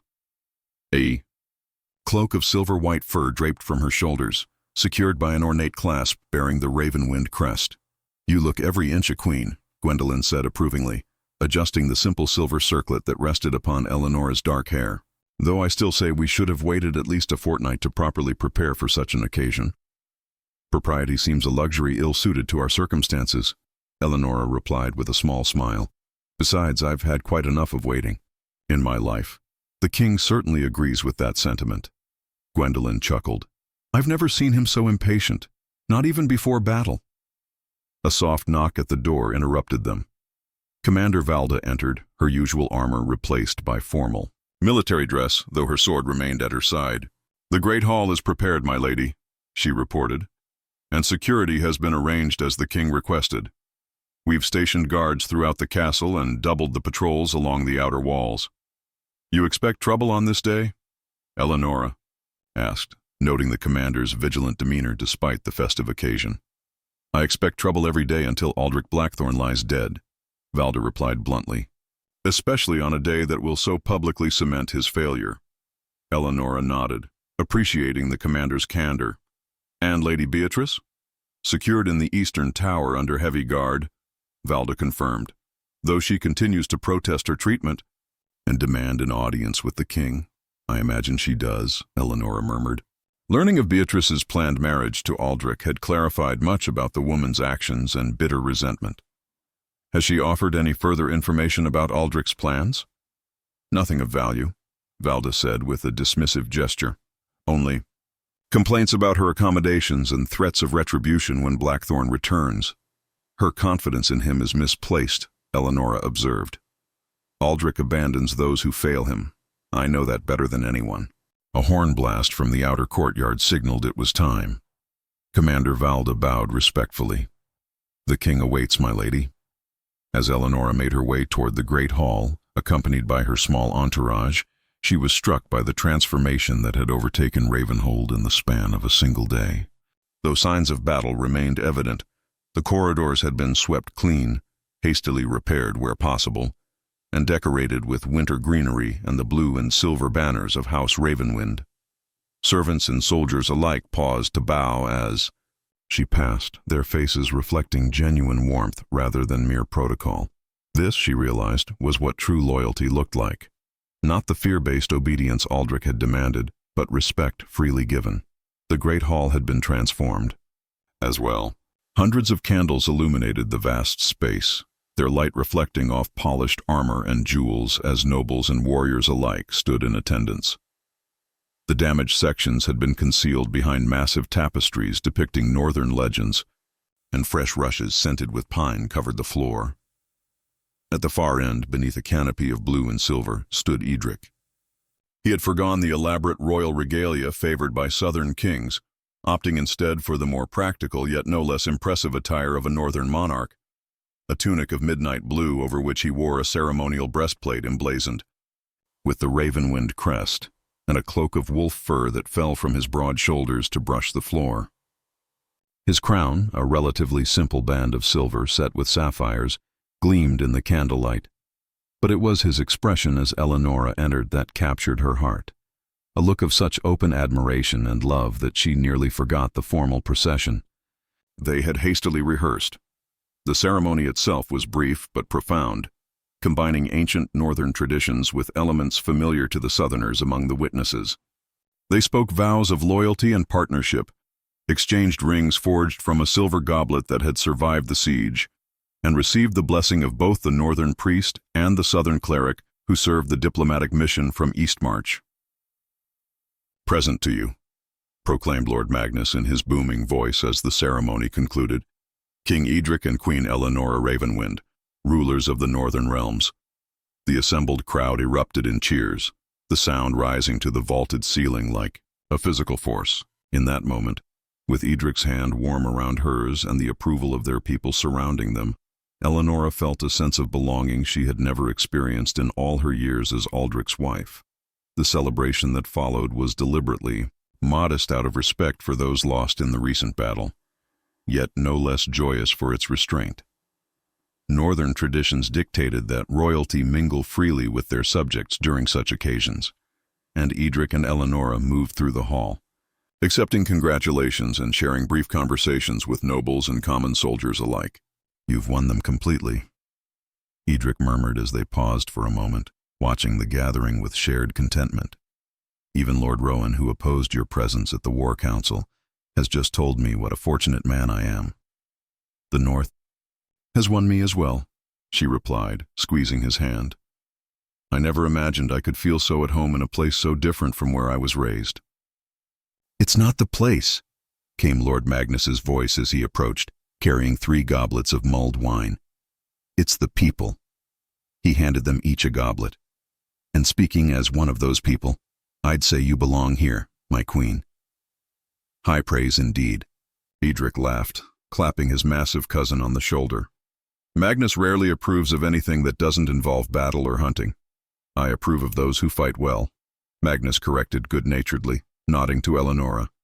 And our new queen fought like a northern warrior during the siege. The soldiers speak of nothing else. Before Eleonora could respond, Commander Valda approached, her expression serious despite the festivities. Your Majesties, forgive the interruption, but scouts report movement to the south. A single rider approaching under a flag of truce. The easy warmth of the moment vanished, replaced by immediate vigilance. Aldrich? Edric asked sharply. Unlikely, Valda replied. The rider appears to be Commander Thorn, Blackthorn's lieutenant. Edric and Eleonora exchanged glances, a silent communication passing between them. We'll receive him in the small council chamber, Edric decided. Lord Magnus, continue presiding over the celebrations. There's no need to alarm our guests.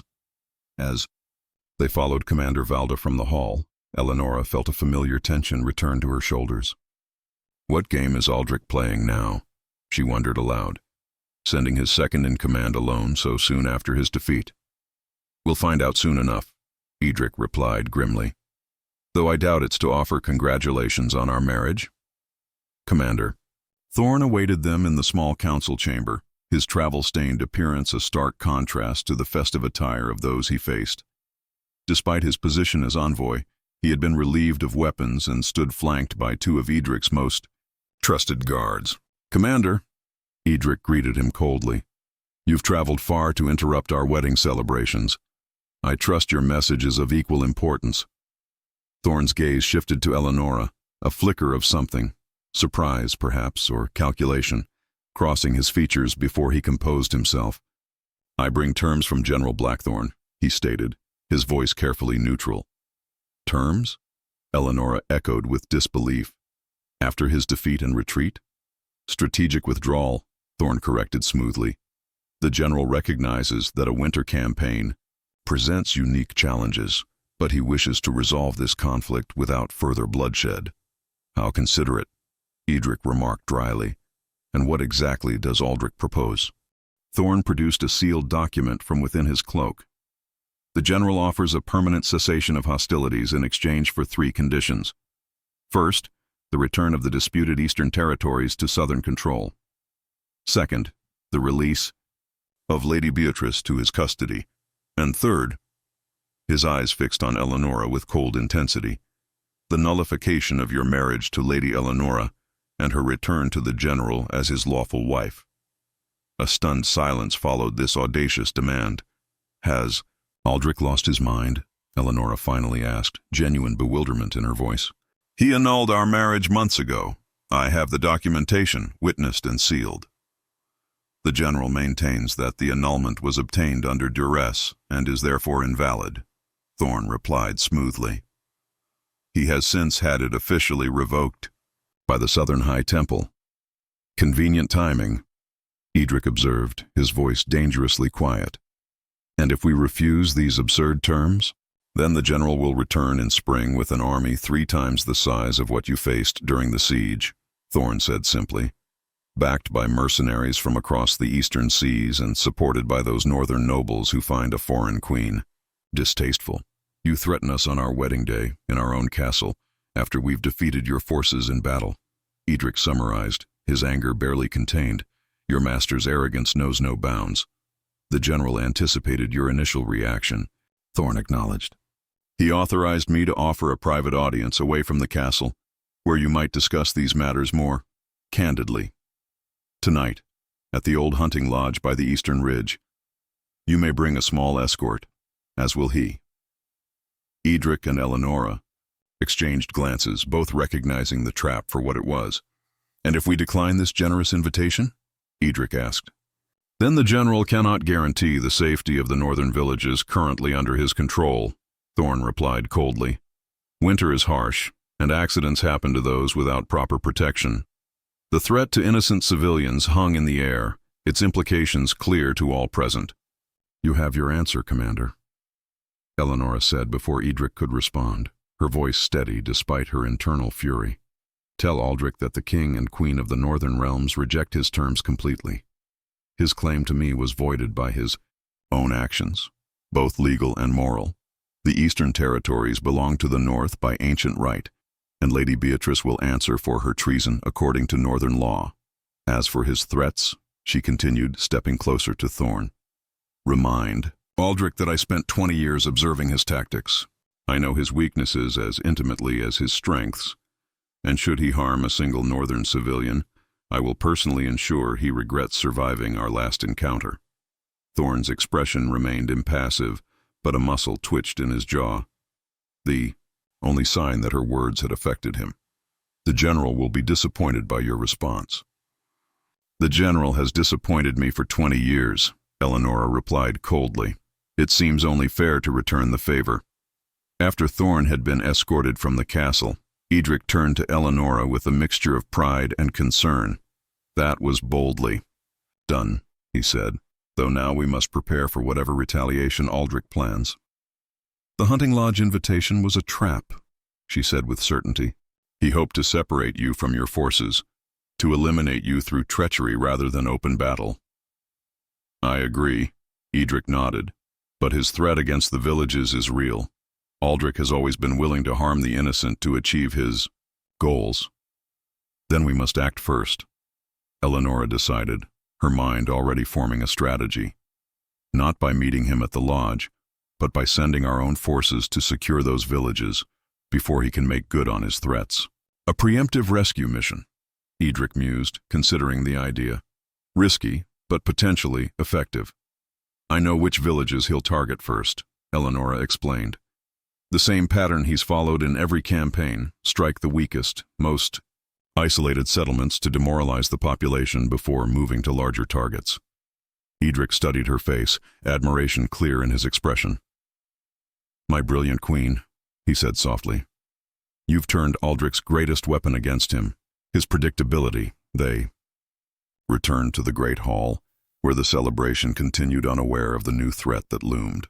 To maintain appearances, they rejoined the festivities, though both were already planning the midnight council that would determine their response to Aldrich's ultimatum. Hours later, as the wedding guests finally departed and the castle settled into an uneasy quiet, Edric and Eleonora met with their most trusted commanders in the war room. Maps were spread across the table, with Eleonora marking the villages most vulnerable to Aldrich's threatened retribution.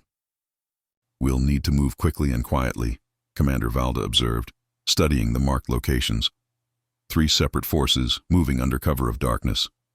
"And we must assume Aldrich has spies watching the main roads," Edric added. "We'll need alternate routes." "There are hunting paths through these forests," Lord Magnus suggested, tracing lines across the map with his massive finger. "Difficult terrain, but passable for experienced riders. My men know them well." As they finalized their plans, a guardsman entered hurriedly. "Your Majesties, fires have been spotted to the east. The village of Oakenshield is burning." He didn't wait, Eleonora realized with horror. He began his retribution immediately. "We ride now," Edric commanded, all traces of the celebratory bridegroom replaced by the warrior king. "Magnus, gather your best riders. Valda, prepare the reserve forces to secure the other marked villages." Within the hour, a force of 100 mounted warriors thundered from Ravenhold's gates, led by Edric himself. Despite his protests, Eleonora rode at his side, armed and armored as befitted a northern queen. Together they raced through the winter night, the glow of distant flames guiding their desperate journey. The village of Oakenshield burned against the night sky, flames reaching toward the stars like desperate fingers. As Edric's forces crested the final hill overlooking the settlement, The full extent of the destruction became clear. Half the buildings already engulfed, villagers fleeing into the surrounding forest, while a small contingent of Aldrich's soldiers methodically set fire to the remaining structures. "Circle around to cut off their retreat," Edric commanded, his voice hard with controlled fury. "Magnus, take 20 men and ensure the villagers reach safety. The rest with me. We end this now." Eleonora rode at his side as they charged down the hillside, snow flying from beneath their horses' hooves. The element of surprise worked in their favor. Aldrich's men had clearly not expected such a swift response. Many threw down their torches and attempted to flee as the northern riders descended upon them like avenging spirits. The battle, if it could be called such, was brief and decisive. Most of Aldrich's soldiers surrendered quickly when faced with superior numbers and the unexpected presence of the king and queen themselves. A few fought with desperate courage, or fear of their general's punishment for failure, but were swiftly overwhelmed. As the fighting subsided, Eleonora dismounted to help a young mother who clutched 2 small children close, their faces smudged with soot and tears. "You're safe now," Eleonora assured her, removing her own cloak to wrap around the shivering family. "King Edric has secured the village."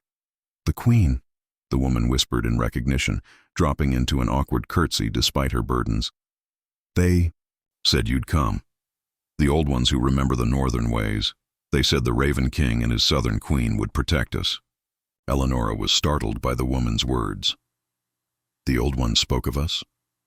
"Ancient prophecies," the woman explained, adjusting the cloak to better cover her children. "About a king from the north and a queen from the south who would unite the realms against darkness." She glanced at the burning buildings, though perhaps they were wrong about how soon you'd arrive. Before Eleonora could respond, Edric approached, his face grim beneath the layer of battle grime. "We've captured their commander," he reported. "You'll want to hear what he has to say." The captured officer knelt in the village square, surrounded by northern soldiers. Blood trickled from a cut above his eye, but otherwise he appeared unharmed. His defiant expression faltered when he recognized Eleonora. "Lady Eleonora," he said, surprise evident in his voice. "The general said you'd be at Ravenhold." "It's Queen Eleonora now," she corrected calmly. "And clearly your general's information was flawed." "Why attack this village?" Edric demanded, standing beside his wife with barely contained rage. "These people posed no threat." "Orders," the man replied sullenly. "Strike the outlying settlements to draw forces from Ravenhold." A diversion, Eleonora realized, exchanging a quick glance with Edric. But from what? The officer's gaze flickered briefly, a tell Eleonora recognized from years of observing Aldrich's men under questioning. "I don't know," he insisted. "You're lying," she said flatly, stepping closer. "I spent 20 years as General Blackthorn's wife. I can read his soldiers better than they can read themselves." She knelt to meet the man's eyes directly. "Whatever loyalty you think you owe Aldrich, I promise you he doesn't return it. When you fail him, and in his eyes, capture his failure, you become expendable." Something in her words struck home. The officer's shoulders slumped slightly. "The hunting lodge," he finally admitted. "When you didn't come to meet him as requested, the general implemented his secondary plan." "Which is?" Edric pressed. "A small elite force," the officer explained reluctantly. "They're to infiltrate Ravenhold during your absence and secure certain objectives." "Lady Beatrice," Eleonora guessed immediately. "He's attempting to free her." "And something else," the man added, his voice dropping. "The general was most explicit about securing the royal chambers. He seeks something there. Documents," he said. Edric and Eleonora exchanged alarmed glances.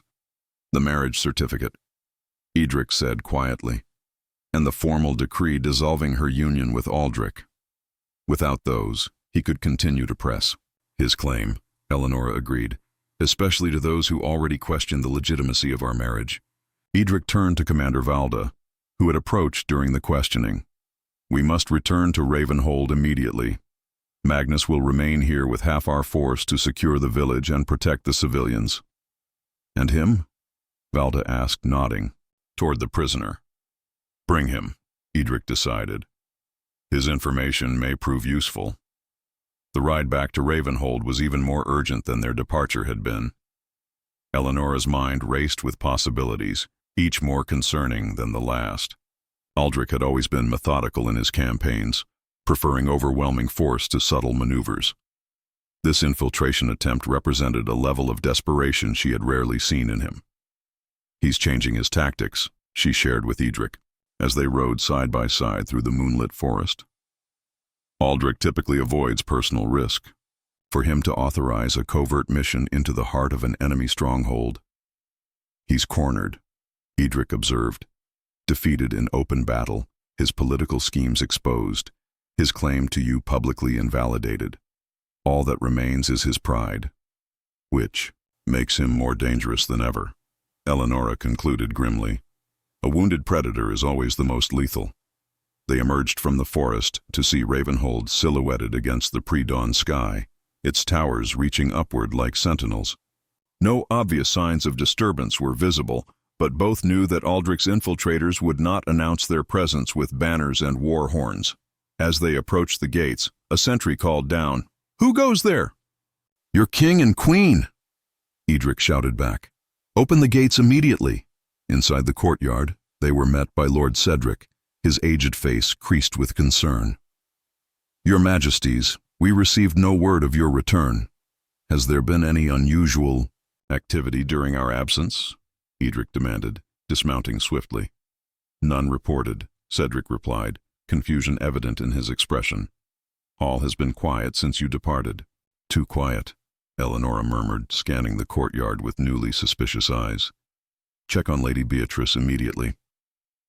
Guards were dispatched to the eastern tower while Edric and Eleonora, accompanied by a small contingent of soldiers, made their way swiftly to the royal chambers. The corridors were eerily silent, most of the castle still sleeping in the pre-dawn hours. "Something's wrong," Eleonora whispered as they approached their chambers. "The guard post is empty." Edric signaled for his men to advance cautiously. The door to their private quarters stood slightly ajar, a thin beam of light spilling into the darkened corridor. With practiced efficiency, the soldiers moved into position while Edric drew his sword. "Announce yourselves," came a voice from within, familiar, commanding, and entirely unwelcome. Eleonora felt a chill pass through her body. "Aldrich," she breathed, the name barely audible. Edric's face hardened. "General Blackthorne," he called in response. "You have violated the sanctuary of a royal residence. Surrender now, and you may yet receive the mercy of proper trial." A low chuckle emanated from the chamber. "How generous. But I'm afraid I must decline your offer, King Edric. I have business yet unfinished." Edric glanced at Eleonora, a silent question in his eyes. She nodded slightly, understanding his intent without words needed. In the months they had known each other, they had developed a connection that allowed for such wordless communication. A stark contrast to her years with Aldrich, where every interaction had been a careful negotiation. "Then face me directly," Edric challenged, stepping forward. "Or are you only brave enough to burn defenseless villages and infiltrate chambers you believe undefended?" The door swung open fully, revealing Aldrich Blackthorne standing in the center of the royal chambers. At 40, he remained an imposing figure, tall and broad-shouldered, with the hard-muscled physique of a career soldier. His dark hair was streaked, with premature gray at the temples, and a new scar bisected his left cheek, likely acquired during the recent battles. He wore light armor suitable for stealth operations, and a sword hung at his side, though it remained sheathed. "Edric Ravenwind," Aldrich said, his voice smooth and controlled. "Finally we meet face to face. I've heard much about the noble northern king who rescued my discarded wife." His eyes shifted to Eleonora, a cold smile playing at his lips. "And, Eleonora, how domestic you look in your northern finery. A far cry from the woman I left in the desert." "The woman you left in the desert died there," Eleonora replied evenly. "I am someone else entirely now." "Are you?" Aldrich raised an eyebrow. "I wonder." 20 years of marriage leaves its mark, Eleonora. You know me as no one else does, just as I know you. He gestured toward a chest whose lock had been forced open. For instance, I knew exactly where you would keep documents precious to your new arrangement. The marriage certificate, Edric observed, his eyes narrowing. That's what you came for. Among other things, Aldrich acknowledged. Though I admit I expected to find you both still absent, dealing with my little distraction at Oakenshield. His gaze hardened as it returned to Eleonora. You've learned to anticipate me better than I gave you credit for. I spent 20 years watching you destroy lives for your ambition, she replied. I learned through necessity, not choice. Aldrich's expression remained impassive, but something flickered in his eyes, perhaps genuine surprise at her directness. The Eleonora he had known had been careful with her words, always measuring their potential impact before speaking. And now, you stand with my enemy, he said, his tone hardening. The son of the man who executed my father and stole my birthright. I stand with a man of honor and compassion. Eleonora corrected him. Qualities you might have developed had you not been so consumed by vengeance for wrongs committed before either of us was old enough to understand them. Aldrich's face darkened with anger. You know nothing of what drives me, he snapped, his careful control slipping momentarily. I know everything that drives you, she countered. Fear, pride, the desperate need to prove yourself worthy of a legacy you never actually witnessed. She took a step forward, ignoring Edric's warning glance. You speak of your father's execution as if you remember it, Aldrich. You were 5 years old. What you remember is the story you've told yourself, the story others told you to secure your loyalty. Enough. Aldrich's hand moved to his sword hilt. I didn't come here to be lectured by a woman who failed in her most basic duty as a wife. You mean providing an heir? Eleonora asked quietly. Another convenient lie you told yourself. We both know the truth, Aldrich. The Southern physicians confirmed it years ago. The problem was never with me. Aldrich's face contorted with rage. You dare... I dare speak truth after 20 years of silence, she interrupted, her voice steady, despite the danger of provoking him. Just as I dare to build a new life with a man who values me for more than my potential to continue his bloodline. For a moment? The chamber was silent save for the heavy breathing of a man struggling to contain volcanic fury. Then, with visible effort, Aldrich regained his composure, his features settling into the cold mask Eleonora knew all too well. How touching, he said, his voice dripping with disdain. The abandoned wife finds true love with the enemy of her husband. A pretty tale for the minstrels. He reached into his tunic and withdrew a folded document. But tales end, Eleonora, and this one concludes with your return to your rightful place. The annulment, Edric said, recognizing the document. You actually brought it with you. A copy, Aldrich corrected. The original has been destroyed, along with all records of its existence in the southern temples. As far as the world is concerned, Lady Eleonora remains my lawful wife, a fact I intend to remind everyone of come spring, when I return with an army that will make my previous force seem like a scouting party. You won't leave this castle alive, Edric warned, his patience clearly at an end. Surrender now, Aldrich. This ends tonight. Aldrich smiled coldly. Does it? He glanced toward the window where the first hints of dawn were lightening the sky. I think not. In fact, I believe this is merely the opening move in a game that will continue until one of us lies dead. With unexpected swiftness, he drew and threw a concealed dagger, not at Edric or Eleonora, but at the oil lamp that illuminated the chamber. Glass shattered, and flames erupted as the oil spread across parchments and tapestries. In the momentary confusion, Aldrich leapt toward the window, pausing only briefly at the ledge. Until spring, Eleonora, he called back, his voice almost lost in the shouts of alarm. Enjoy your northern fairy tale while it lasts. Then he was gone, disappearing into the pre-dawn shadows as guards rushed to extinguish the rapidly spreading fire. Let him go, Eleonora said, placing a restraining hand on Edric's arm as he moved toward the window. He won't have gone alone. There will be accomplices waiting. He threatens my kingdom and my wife, Edric replied, his voice tight with anger, and I let him escape. For now, Eleonora agreed, helping him salvage documents from the encroaching flames. But he's shown his desperation tonight. And desperate men make mistakes. As the fire was finally controlled and the damage assessed, a guard arrived with urgent news from the Eastern Tower. Lady Beatrice is gone, Your Majesty. The guards were found unconscious, drugged, not killed. So Aldrich has both what he came for and an ally who knows Ravenhold intimately, Edric observed grimly.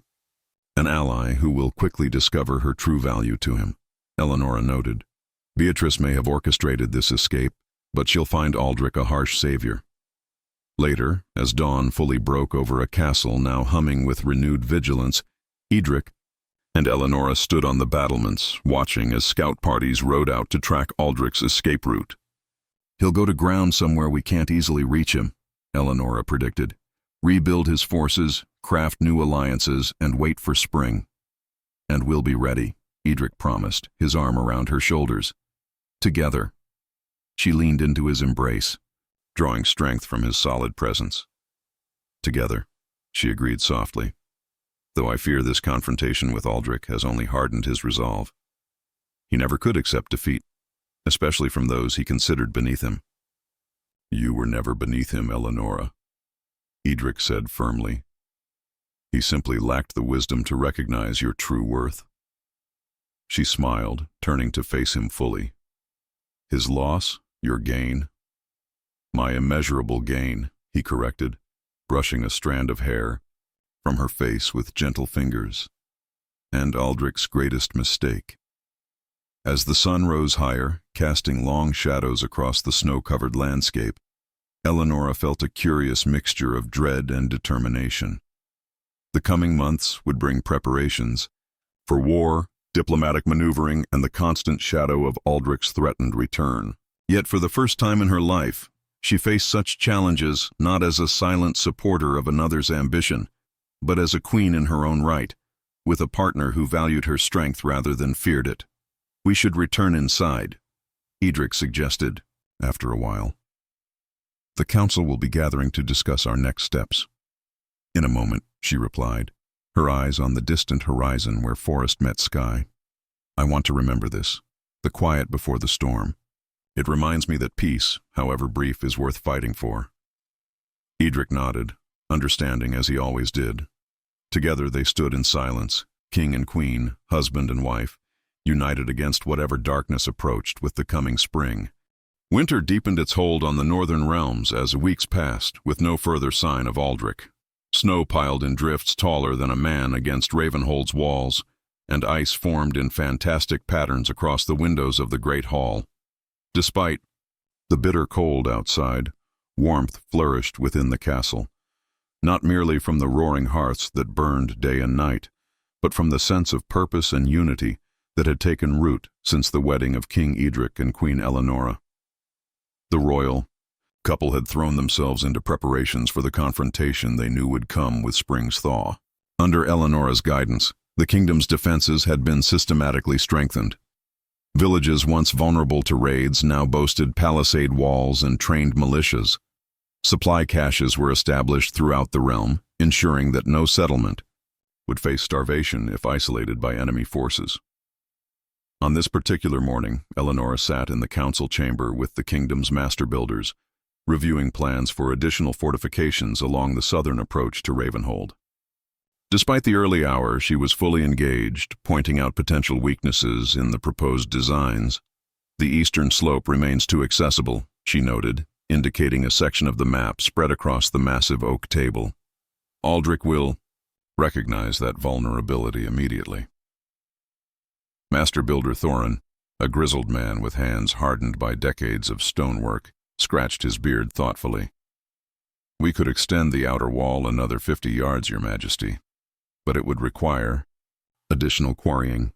With the ground frozen solid, what about a different approach? Eleonora suggested. Rather than trying to wall off the slope entirely, what if we channeled any attack into a predetermined path? Here and here, she marked positions on the map. We could create choke points that would force attackers to bunch together, making them vulnerable to archers positioned on these ridges. Thorin's eyes widened slightly as he considered her strategy. using the terrain itself as a weapon, he mused. Clever, Your Majesty. Very clever indeed. As the meeting concluded and the builders departed with their revised plans, Edric entered, snow still clinging to his cloak from his morning inspection of the outer defenses. I see you've been redesigning our fortifications again, he observed with a smile, noting the marked-up maps. Should I be concerned that my military advisors now look to my wife first for strategic guidance? Only if your pride can't withstand. The improvement of your defenses, she replied teasingly, rising to help him remove his snow-dampened cloak. My pride, he said, drawing her into his arms, is entirely invested in having the most formidable queen in the known world. His kiss was gentle yet filled with the warmth that never failed to make her heart quicken, even after months of marriage. When they parted, his expression grew more serious. The scouts have returned from the southern borders, he reported. No direct sightings of Aldrich, but there are reports of increased activity around several abandoned keeps in the disputed territories. Smoke from chimneys, supply wagons moving under cover of darkness. He's establishing forward positions, Eleonora concluded, her tactical mind immediately assessing the implications, preparing staging areas for when his main force moves north. In spring. That's Lord Magnus's assessment as well, Edric confirmed.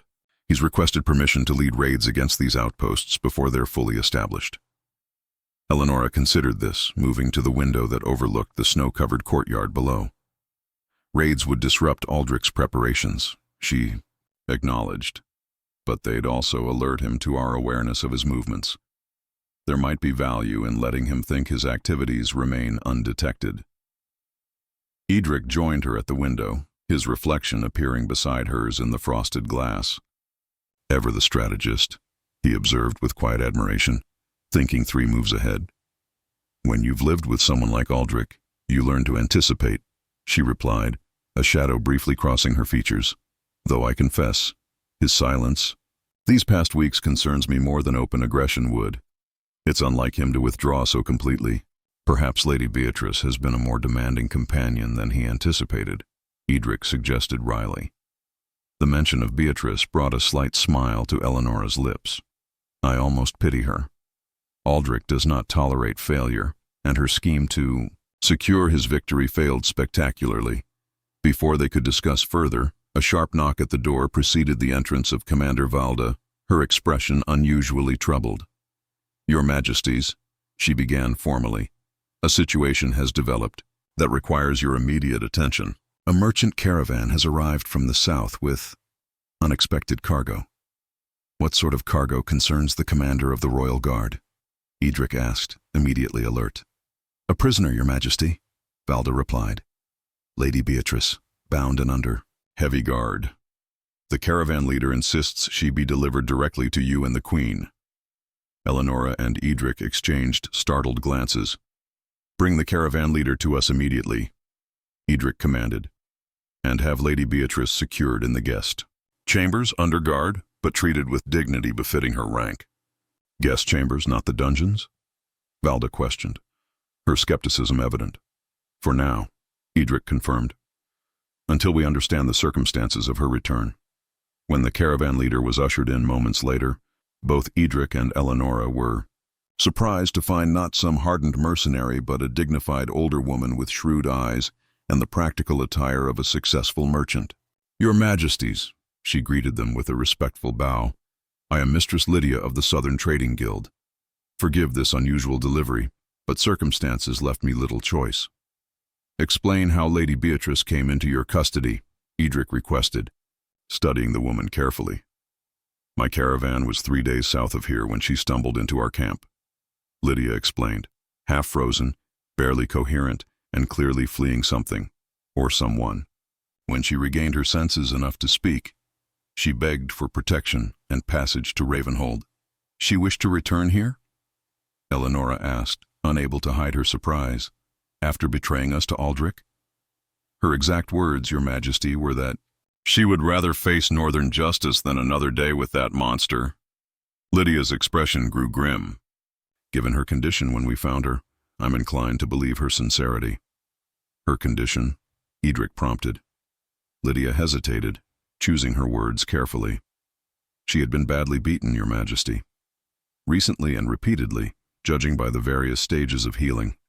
Some wounds appeared deliberate in their placement, designed to cause pain without visible disfigurement. Eleonora felt a chill that had nothing to do with the winter weather. Despite everything Beatrice had done, the thought of her suffering, such treatment stirred an unwelcome empathy. Aldrich's handiwork, she said quietly. I recognize the description. Edric's head turned sharply toward her, a question in his eyes that she answered with a slight shake of her head. Not now. Later. Did Lady Beatrice offer any information about General Blackthorn's plans or whereabouts? Edric asked, returning his attention to the merchant. Only that he's gone mad with rage, Lydia replied. She said he speaks of nothing but destroying Ravenhold and reclaiming his wife. His obsession has apparently grown to the point that even his most loyal officers have begun to question his judgment. Thank you, Mistress Lydia, Edric said after a thoughtful pause. You've taken considerable risk bringing Lady Beatrice to us. The Crown will ensure you're compensated appropriately. After the merchant had been escorted out to receive proper hospitality, Eleonora and Edric made their way to the guest chambers where Beatrice was being held. Outside the door, Edric paused, turning to Eleonora with concern evident in his expression. What you said about recognizing Aldrich's handiwork, he began carefully. Did he ever? No, she interrupted quickly. Not with me, but I witnessed the aftermath of his interrogations during campaigns. He has methods he considers effective for extracting information or ensuring obedience. Relief washed over Edric's features, followed immediately by a darker emotion. If I had known earlier what manner of man he truly was. You would have done exactly as you did, Eleonora finished for him, touching his face gently. You found me in the desert and offered sanctuary without knowing anything about me. That compassion is who you are, Edric. It's part of why I love you. He caught her hand, pressing a kiss to her palm. Let's see what Lady Beatrice has to tell us. Inside the chamber, they found Beatrice seated by the fire, wrapped in thick blankets despite the room's warmth. The proud, ambitious woman who had once viewed Eleonora with such contempt was barely recognizable. Her face was gaunt, with dark circles beneath eyes that had lost their calculating gleam. Though her visible injuries had been tended, she held herself stiffly, suggesting hidden wounds that still caused pain. Your Majesties, she acknowledged their entrance with a voice that retained only a shadow of its former imperious tone. How formal we've become, Lady Beatrice, Edric replied neutrally. You've returned to us under unusual circumstances.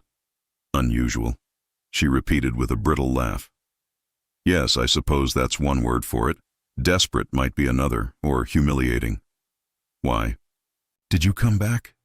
Eleonora asked directly. You must have known you would face consequences for your actions during the siege. Beatrice's gaze shifted to the fire, its light casting her hollow features in stark relief. Northern justice, even. At its harshest, seemed preferable to remaining with Aldrich, she admitted quietly. He is not the man I believed him to be. And what man did you believe him to be? Edric inquired, his tone more curious than accusatory. A strong leader, a man of vision and purpose. Beatrice's hands tightened on the blanket around her shoulders. Someone who could appreciate ambition in a woman, rather than feel threatened by it. Her eyes lifted to Eleonora's.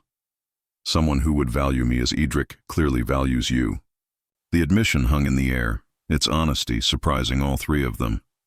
Instead, Beatrice continued after a moment, I found a man consumed by obsession. Your escape from the desert, your new life here. They've broken something in him, Eleonora. He speaks of nothing else, plans nothing else. His entire existence has narrowed to reclaiming what he discarded. You mean reclaiming me?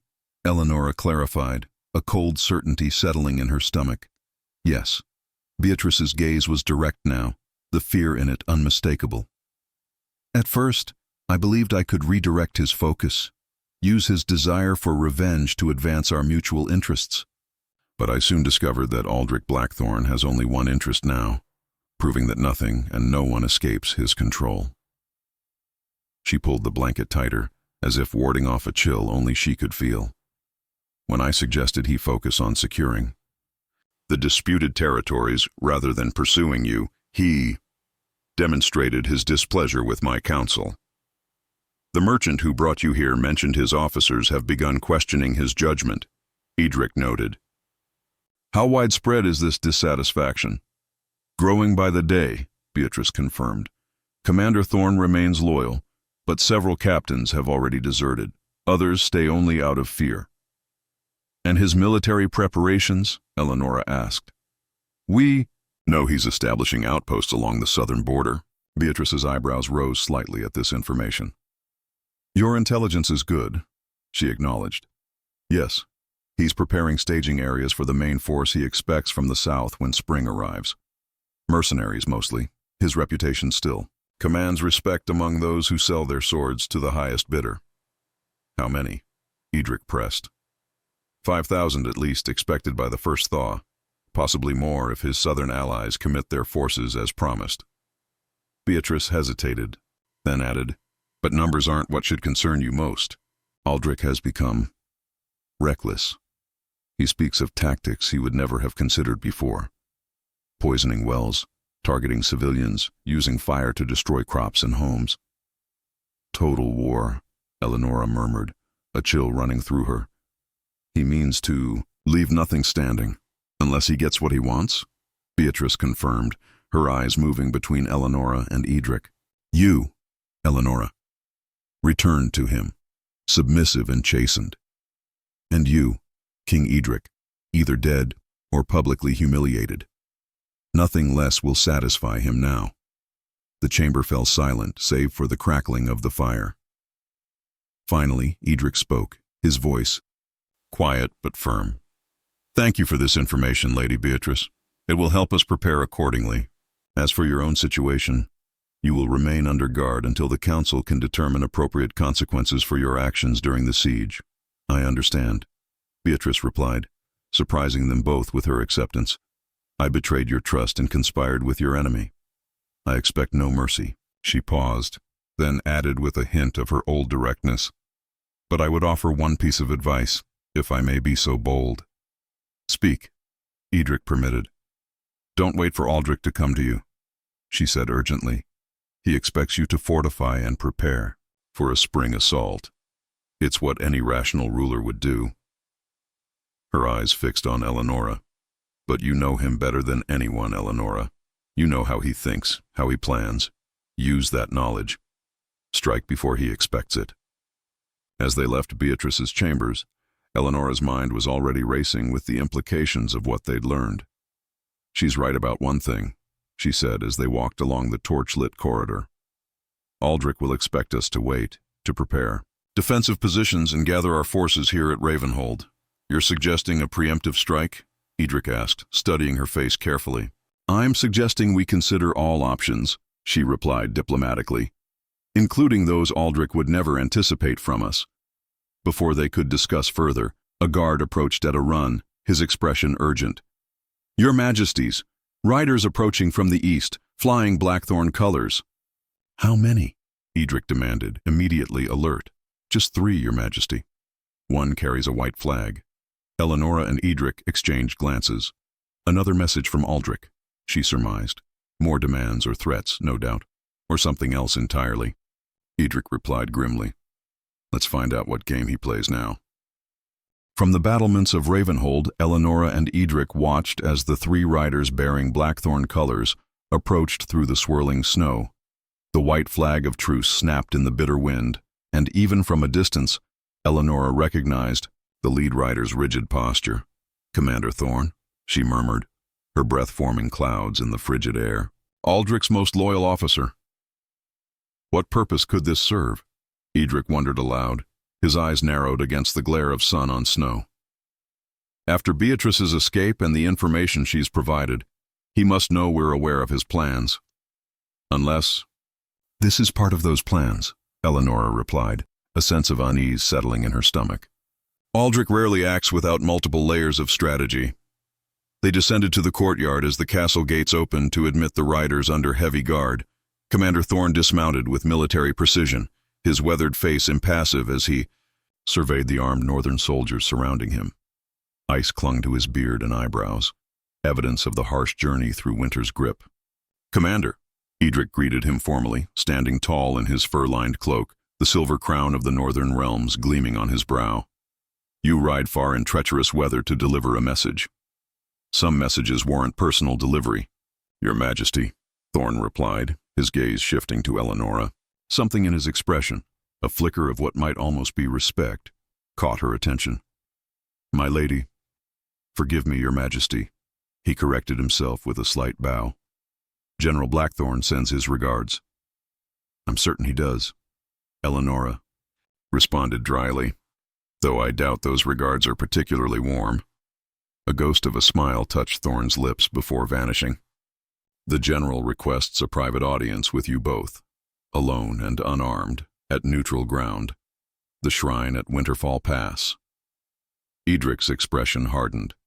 "Your master has a peculiar understanding of diplomacy if he believes we would agree to such terms after his previous actions."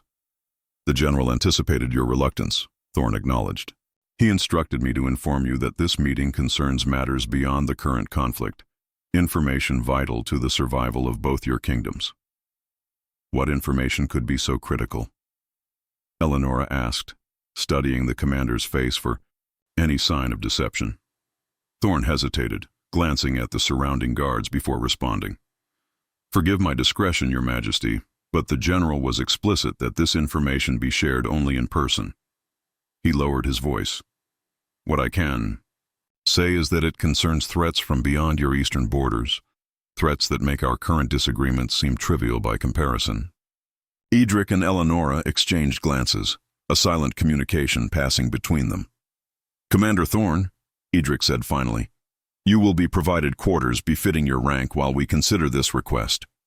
I trust you understand that recent events necessitate certain precautions."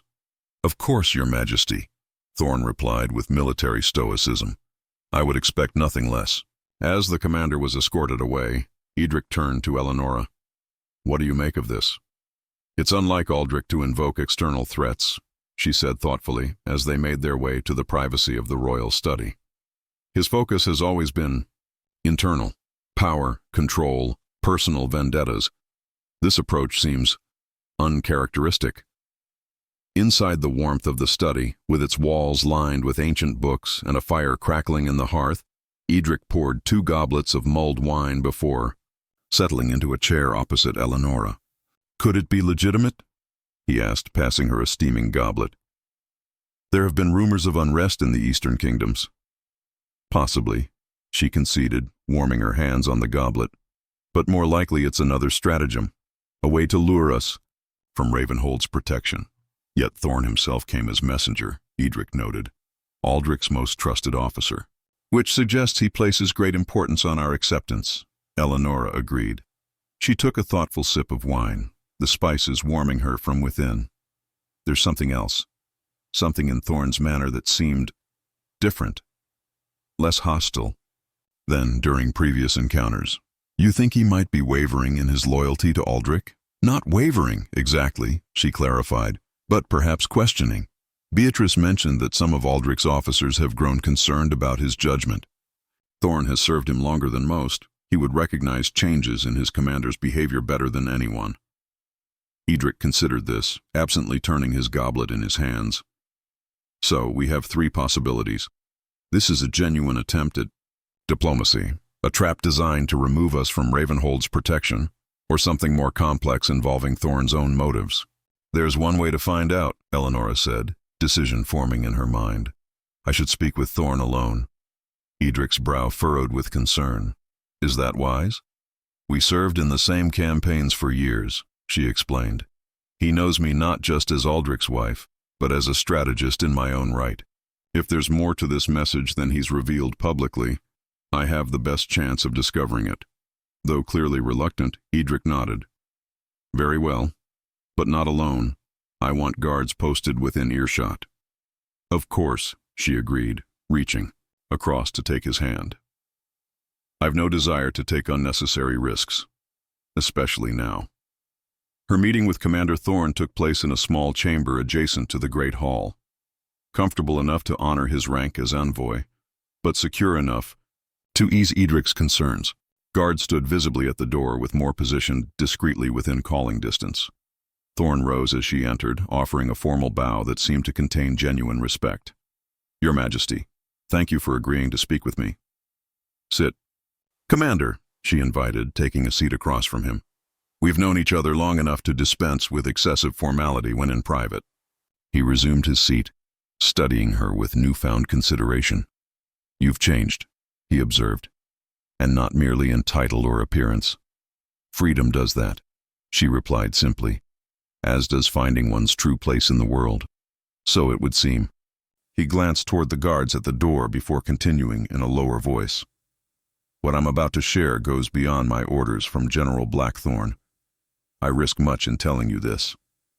Eleonora leaned forward slightly, intrigued by this unexpected turn. "Speak freely, Commander. Whatever passes between us here will be treated with appropriate discretion." Thorn took a deep breath, as if steeling himself for a difficult confession.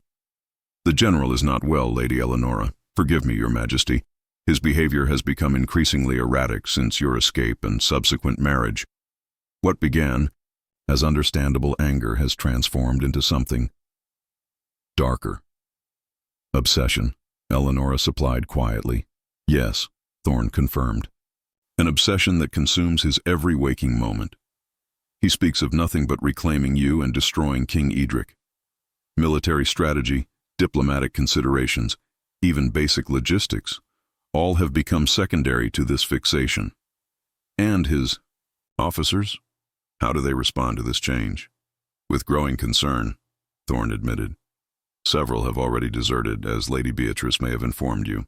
Others remain out of loyalty to the man he once was, hoping this madness will pass."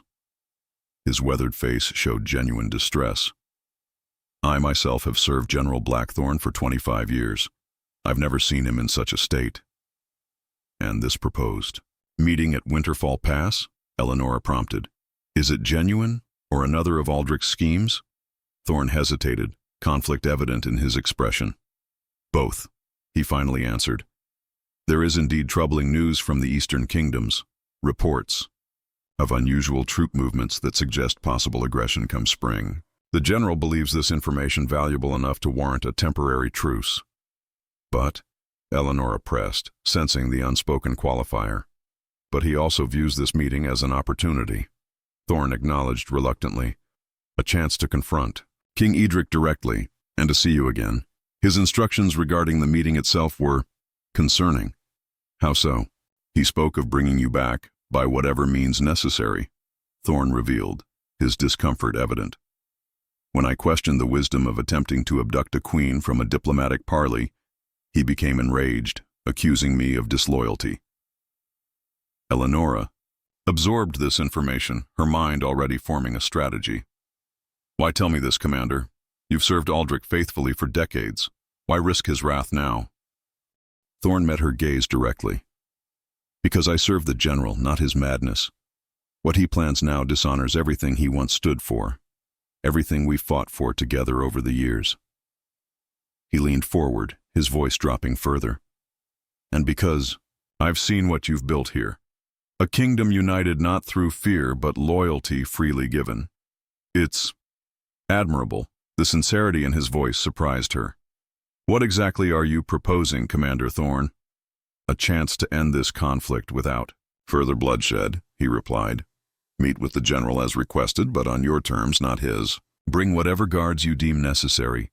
I will ensure he comes with minimal escort." "And if his obsession overrides his reason?" she asked pointedly. "If he attempts to take me by force despite your precautions? Then I and those officers who share my concerns will stand with you," Thorn stated firmly. "We've sworn oaths to protect the Southern Territories, not to enable one man's destructive fixation." After reporting this conversation to Edric, they spent hours in council with their most trusted advisors, debating the wisdom of accepting Aldrich's request. Opinions were divided, with Lord Magnus predictably advocating for a decisive military solution rather than diplomacy. "It's a trap," he insisted, his massive fist striking the council table for emphasis. "Blackthorne has never negotiated in good faith. Why would he start now? Because he's desperate, Eleonora countered. And desperate men sometimes make unexpected choices, or more dangerous ones, Commander Valda warned. If what Thorne says is true about the general's mental state, he's more unpredictable than ever. The debate continued well into the night. Strategies proposed and rejected, contingencies planned for every conceivable outcome.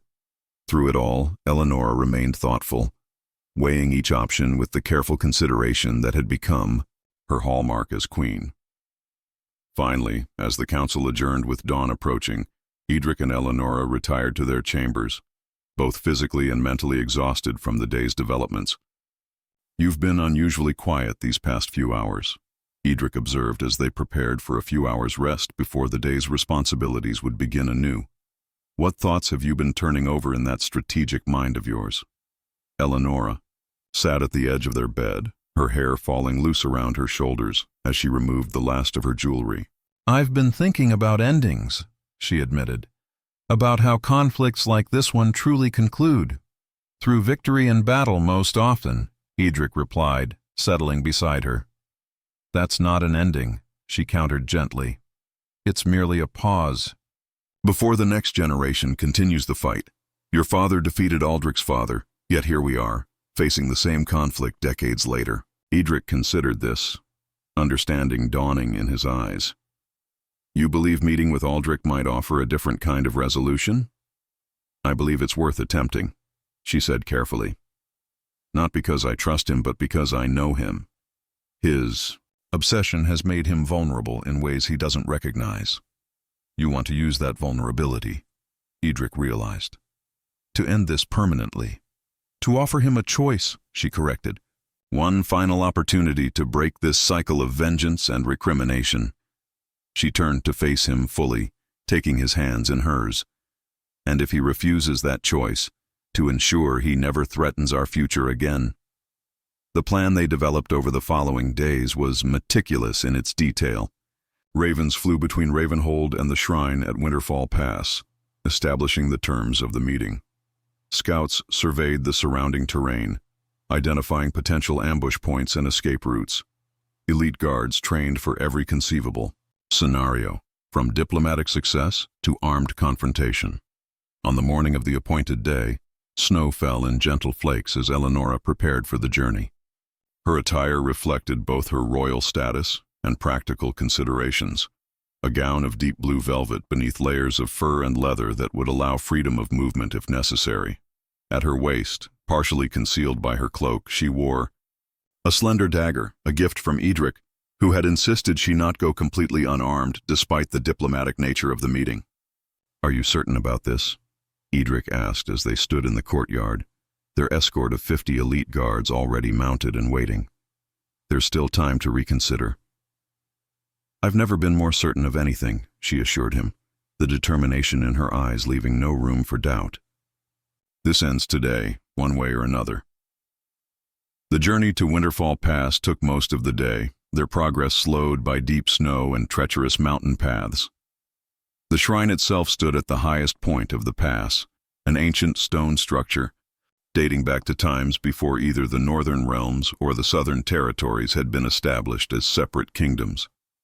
As they approached, Eleonora could see another party already waiting, a group of perhaps 20 riders surrounding a tall figure she recognized even at a distance. Aldrich had come as promised, though his escort was larger than Thorne had suggested would be the case. "Formation Delta," Edric commanded quietly, and their guards seamlessly shifted positions, creating a protective pattern around the royal couple while maintaining the appearance of a diplomatic escort. The shrine's interior was a single circular chamber, illuminated by torches set in iron brackets along the walls. Ancient symbols carved into the stone spoke of a time when North and South had been unified under a single crown, a historical irony not lost on Eleonora as she entered alongside Edric, 4 guards at their backs. Aldrich waited at the center of the chamber, Commander Thorne and 2 other officers flanking him. His appearance shocked Eleonora, though she maintained her composed exterior. The man who had always prided himself on immaculate presentation now looked haggard, his once precise beard grown uneven, dark circles shadowing eyes that burned with an unnatural intensity. Eleonora, he said, her name emerging as something between a greeting and an accusation. You look, well, General Blackthorne, she replied formally, deliberately using his title rather than his name. You requested this meeting. We have come in good faith to hear what you have to say. Aldrich's gaze shifted to Edric, hardening with naked hatred. King Edric, how gracious of you to accompany what is rightfully mine. Watch your tongue, Blackthorne, Edric warned, his voice level but carrying an unmistakable edge. You address my queen and equal partner. She belongs to no one but herself. For a moment, Eleonora feared Aldrich would abandon all pretense of diplomacy and attack outright. Instead, he visibly reined in his emotions, assuming the cold, calculating demeanor she remembered all too well from their years together. As you say, he conceded with false graciousness. Shall we proceed to the matter at hand? The eastern threat I mentioned in my communication? Please do, Edric encouraged, his tone making clear they had not journeyed through winter conditions for meaningless posturing. What followed was a surprisingly detailed and credible briefing on movements of eastern forces beyond the mountains. Information that aligned with reports Ravenhold's own scouts had brought in recent weeks. Aldrich presented the intelligence with his old strategic precision, momentarily resembling the commanding general he had once been, rather than the obsessed shadow he had become. This threat concerns both our territories, he concluded. A temporary alliance would serve mutual interests until the eastern situation is resolved. Your information is valuable, Edric acknowledged, and we appreciate your bringing it to our attention. However, any alliance requires trust, something your recent actions have thoroughly undermined. What would you have me do? Aldrich demanded, his facade of calm beginning to crack. Beg forgiveness for attempting to reclaim what is legally mine? I was never yours, Eleonora interjected quietly but firmly. Not in any way that matters. And, legally, you severed all claims when you annulled our marriage and left me to die in the desert. A mistake, Aldrich admitted, surprising her with this unprecedented acknowledgement. One I have paid for dearly in the months since. He took a step toward her, his expression shifting to something almost pleading. Come back, Eleonora. Whatever life you think you've found in the north, it's a fantasy that cannot last. Return to the south with me, and I will forgive everything, even this dalliance with my enemy. Eleonora felt Edric tense beside her but squeezed his hand, reassuringly. This was the moment she had anticipated, the true purpose behind Aldrich's request for a meeting. 20 years I stood at your side, she said, her voice carrying easily in the shrine's perfect acoustics. 20 years I supported your ambitions, advised your strategies, managed your household, and asked for nothing in return but basic respect. And when I became inconvenient, you discarded me like a broken weapon. She took a deliberate step forward, closing the distance between them. I am not coming back, Aldrich. Not today, not ever. The woman who accepted such treatment died in that desert. The woman who stands before you now is a queen by her own right, married to a man who values her mind and heart, not merely her usefulness to his ambitions. He's bewitched you, Aldrich hissed, his composure crumbling entirely. Turned you against me with northern tricks and pretty words. No, Aldrich, she replied gently, almost pitying now. You did that yourself, long before I ever met Edric. I simply didn't have the courage to acknowledge it until you abandoned me to die. Something dangerous flashed in Aldrich's eyes. Then, I have no choice, he said, his hand moving toward the sword at his side. Before he could draw his weapon, Commander Thorne stepped forward, placing himself between Aldrich and the royal couple. Enough, General, he said firmly. This is a diplomatic parley under flag of truce. I cannot allow you to violate that sacred tradition. Aldrich stared at his lieutenant in shock. You dare countermand me? I dare to remind you of the honor you once held sacred, Thorne replied steadily. The honor that made men willing to follow you into battle and die for your cause. For a moment, the shrine was silent save for the crackling of torches and the distant howl of wind through the mountain pass. Then, with a movement so swift it caught even Thorne by surprise, Aldrich drew his dagger and lunged, not at Edric or Thorne, but at Eleonora. If I cannot have you, no one will, he snarled, his face contorted with rage. Several things happened simultaneously. Edric moved to intercept the attack. Guards from both sides drew weapons. Commander Thorne shouted an order to stand down, and Eleonora, drawing on years of training alongside Aldrich himself, sidestepped the wild thrust with practiced grace, catching his wrist in a precise hold that used his own momentum against him. The dagger clattered to the stone floor as she forced him to his knees with a technique he himself had once taught her. "It's over, Aldrich," she said quietly, her voice carrying in the suddenly silent chamber. "Your officers have already chosen their loyalty to the territories over their loyalty to your obsession. Your allies desert you. Your troops question your judgment." Aldrich stared up at her, genuine disbelief in his eyes. "You would humiliate me like this? After everything we shared?" "This isn't humiliation," she corrected him. "It's mercy. One last chance to end this conflict without further bloodshed." She released his wrist and stepped back. "Surrender now. Accept exile to the eastern lands, far from both our kingdoms. Live out your days in peace, and we will ensure you are treated with the dignity your former rank deserves." "And if I refuse?" he demanded, still kneeling on the cold stone. "Then you will face northern justice for your attacks on our villages," Edric stated firmly. "A swift execution, but not a gentle one."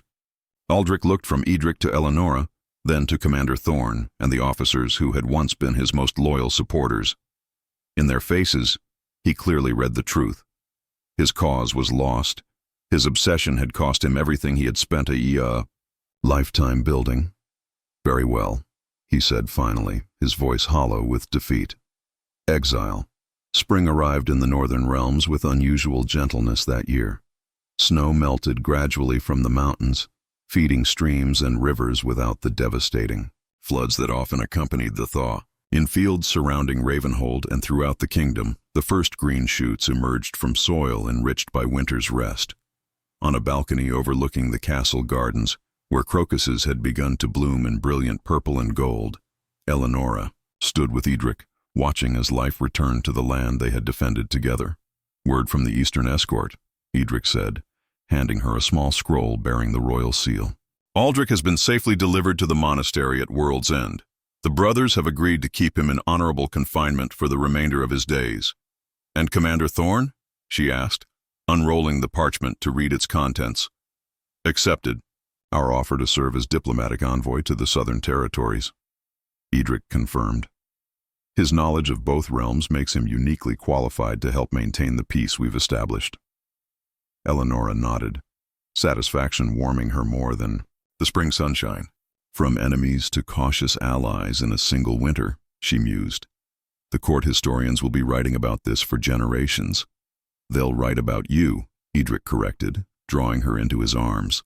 "The queen who ended a generations-long conflict not through battle, but through courage, wisdom, and an uncompromising refusal to accept anything less than true justice."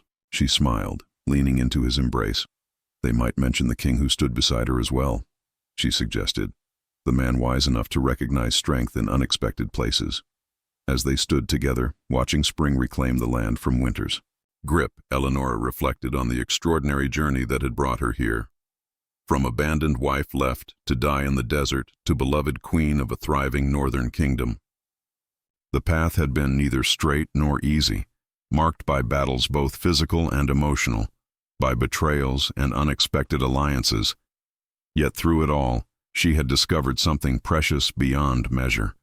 Her own strength, a love based on genuine partnership, and a home where she was valued not for what she could provide, but for who she truly was.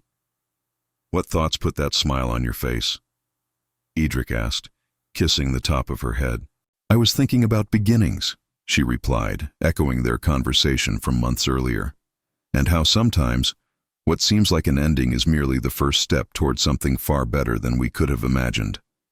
"To beginnings, then," he murmured, turning her in his arms to face him fully, "and to all the chapters yet to be written in our story."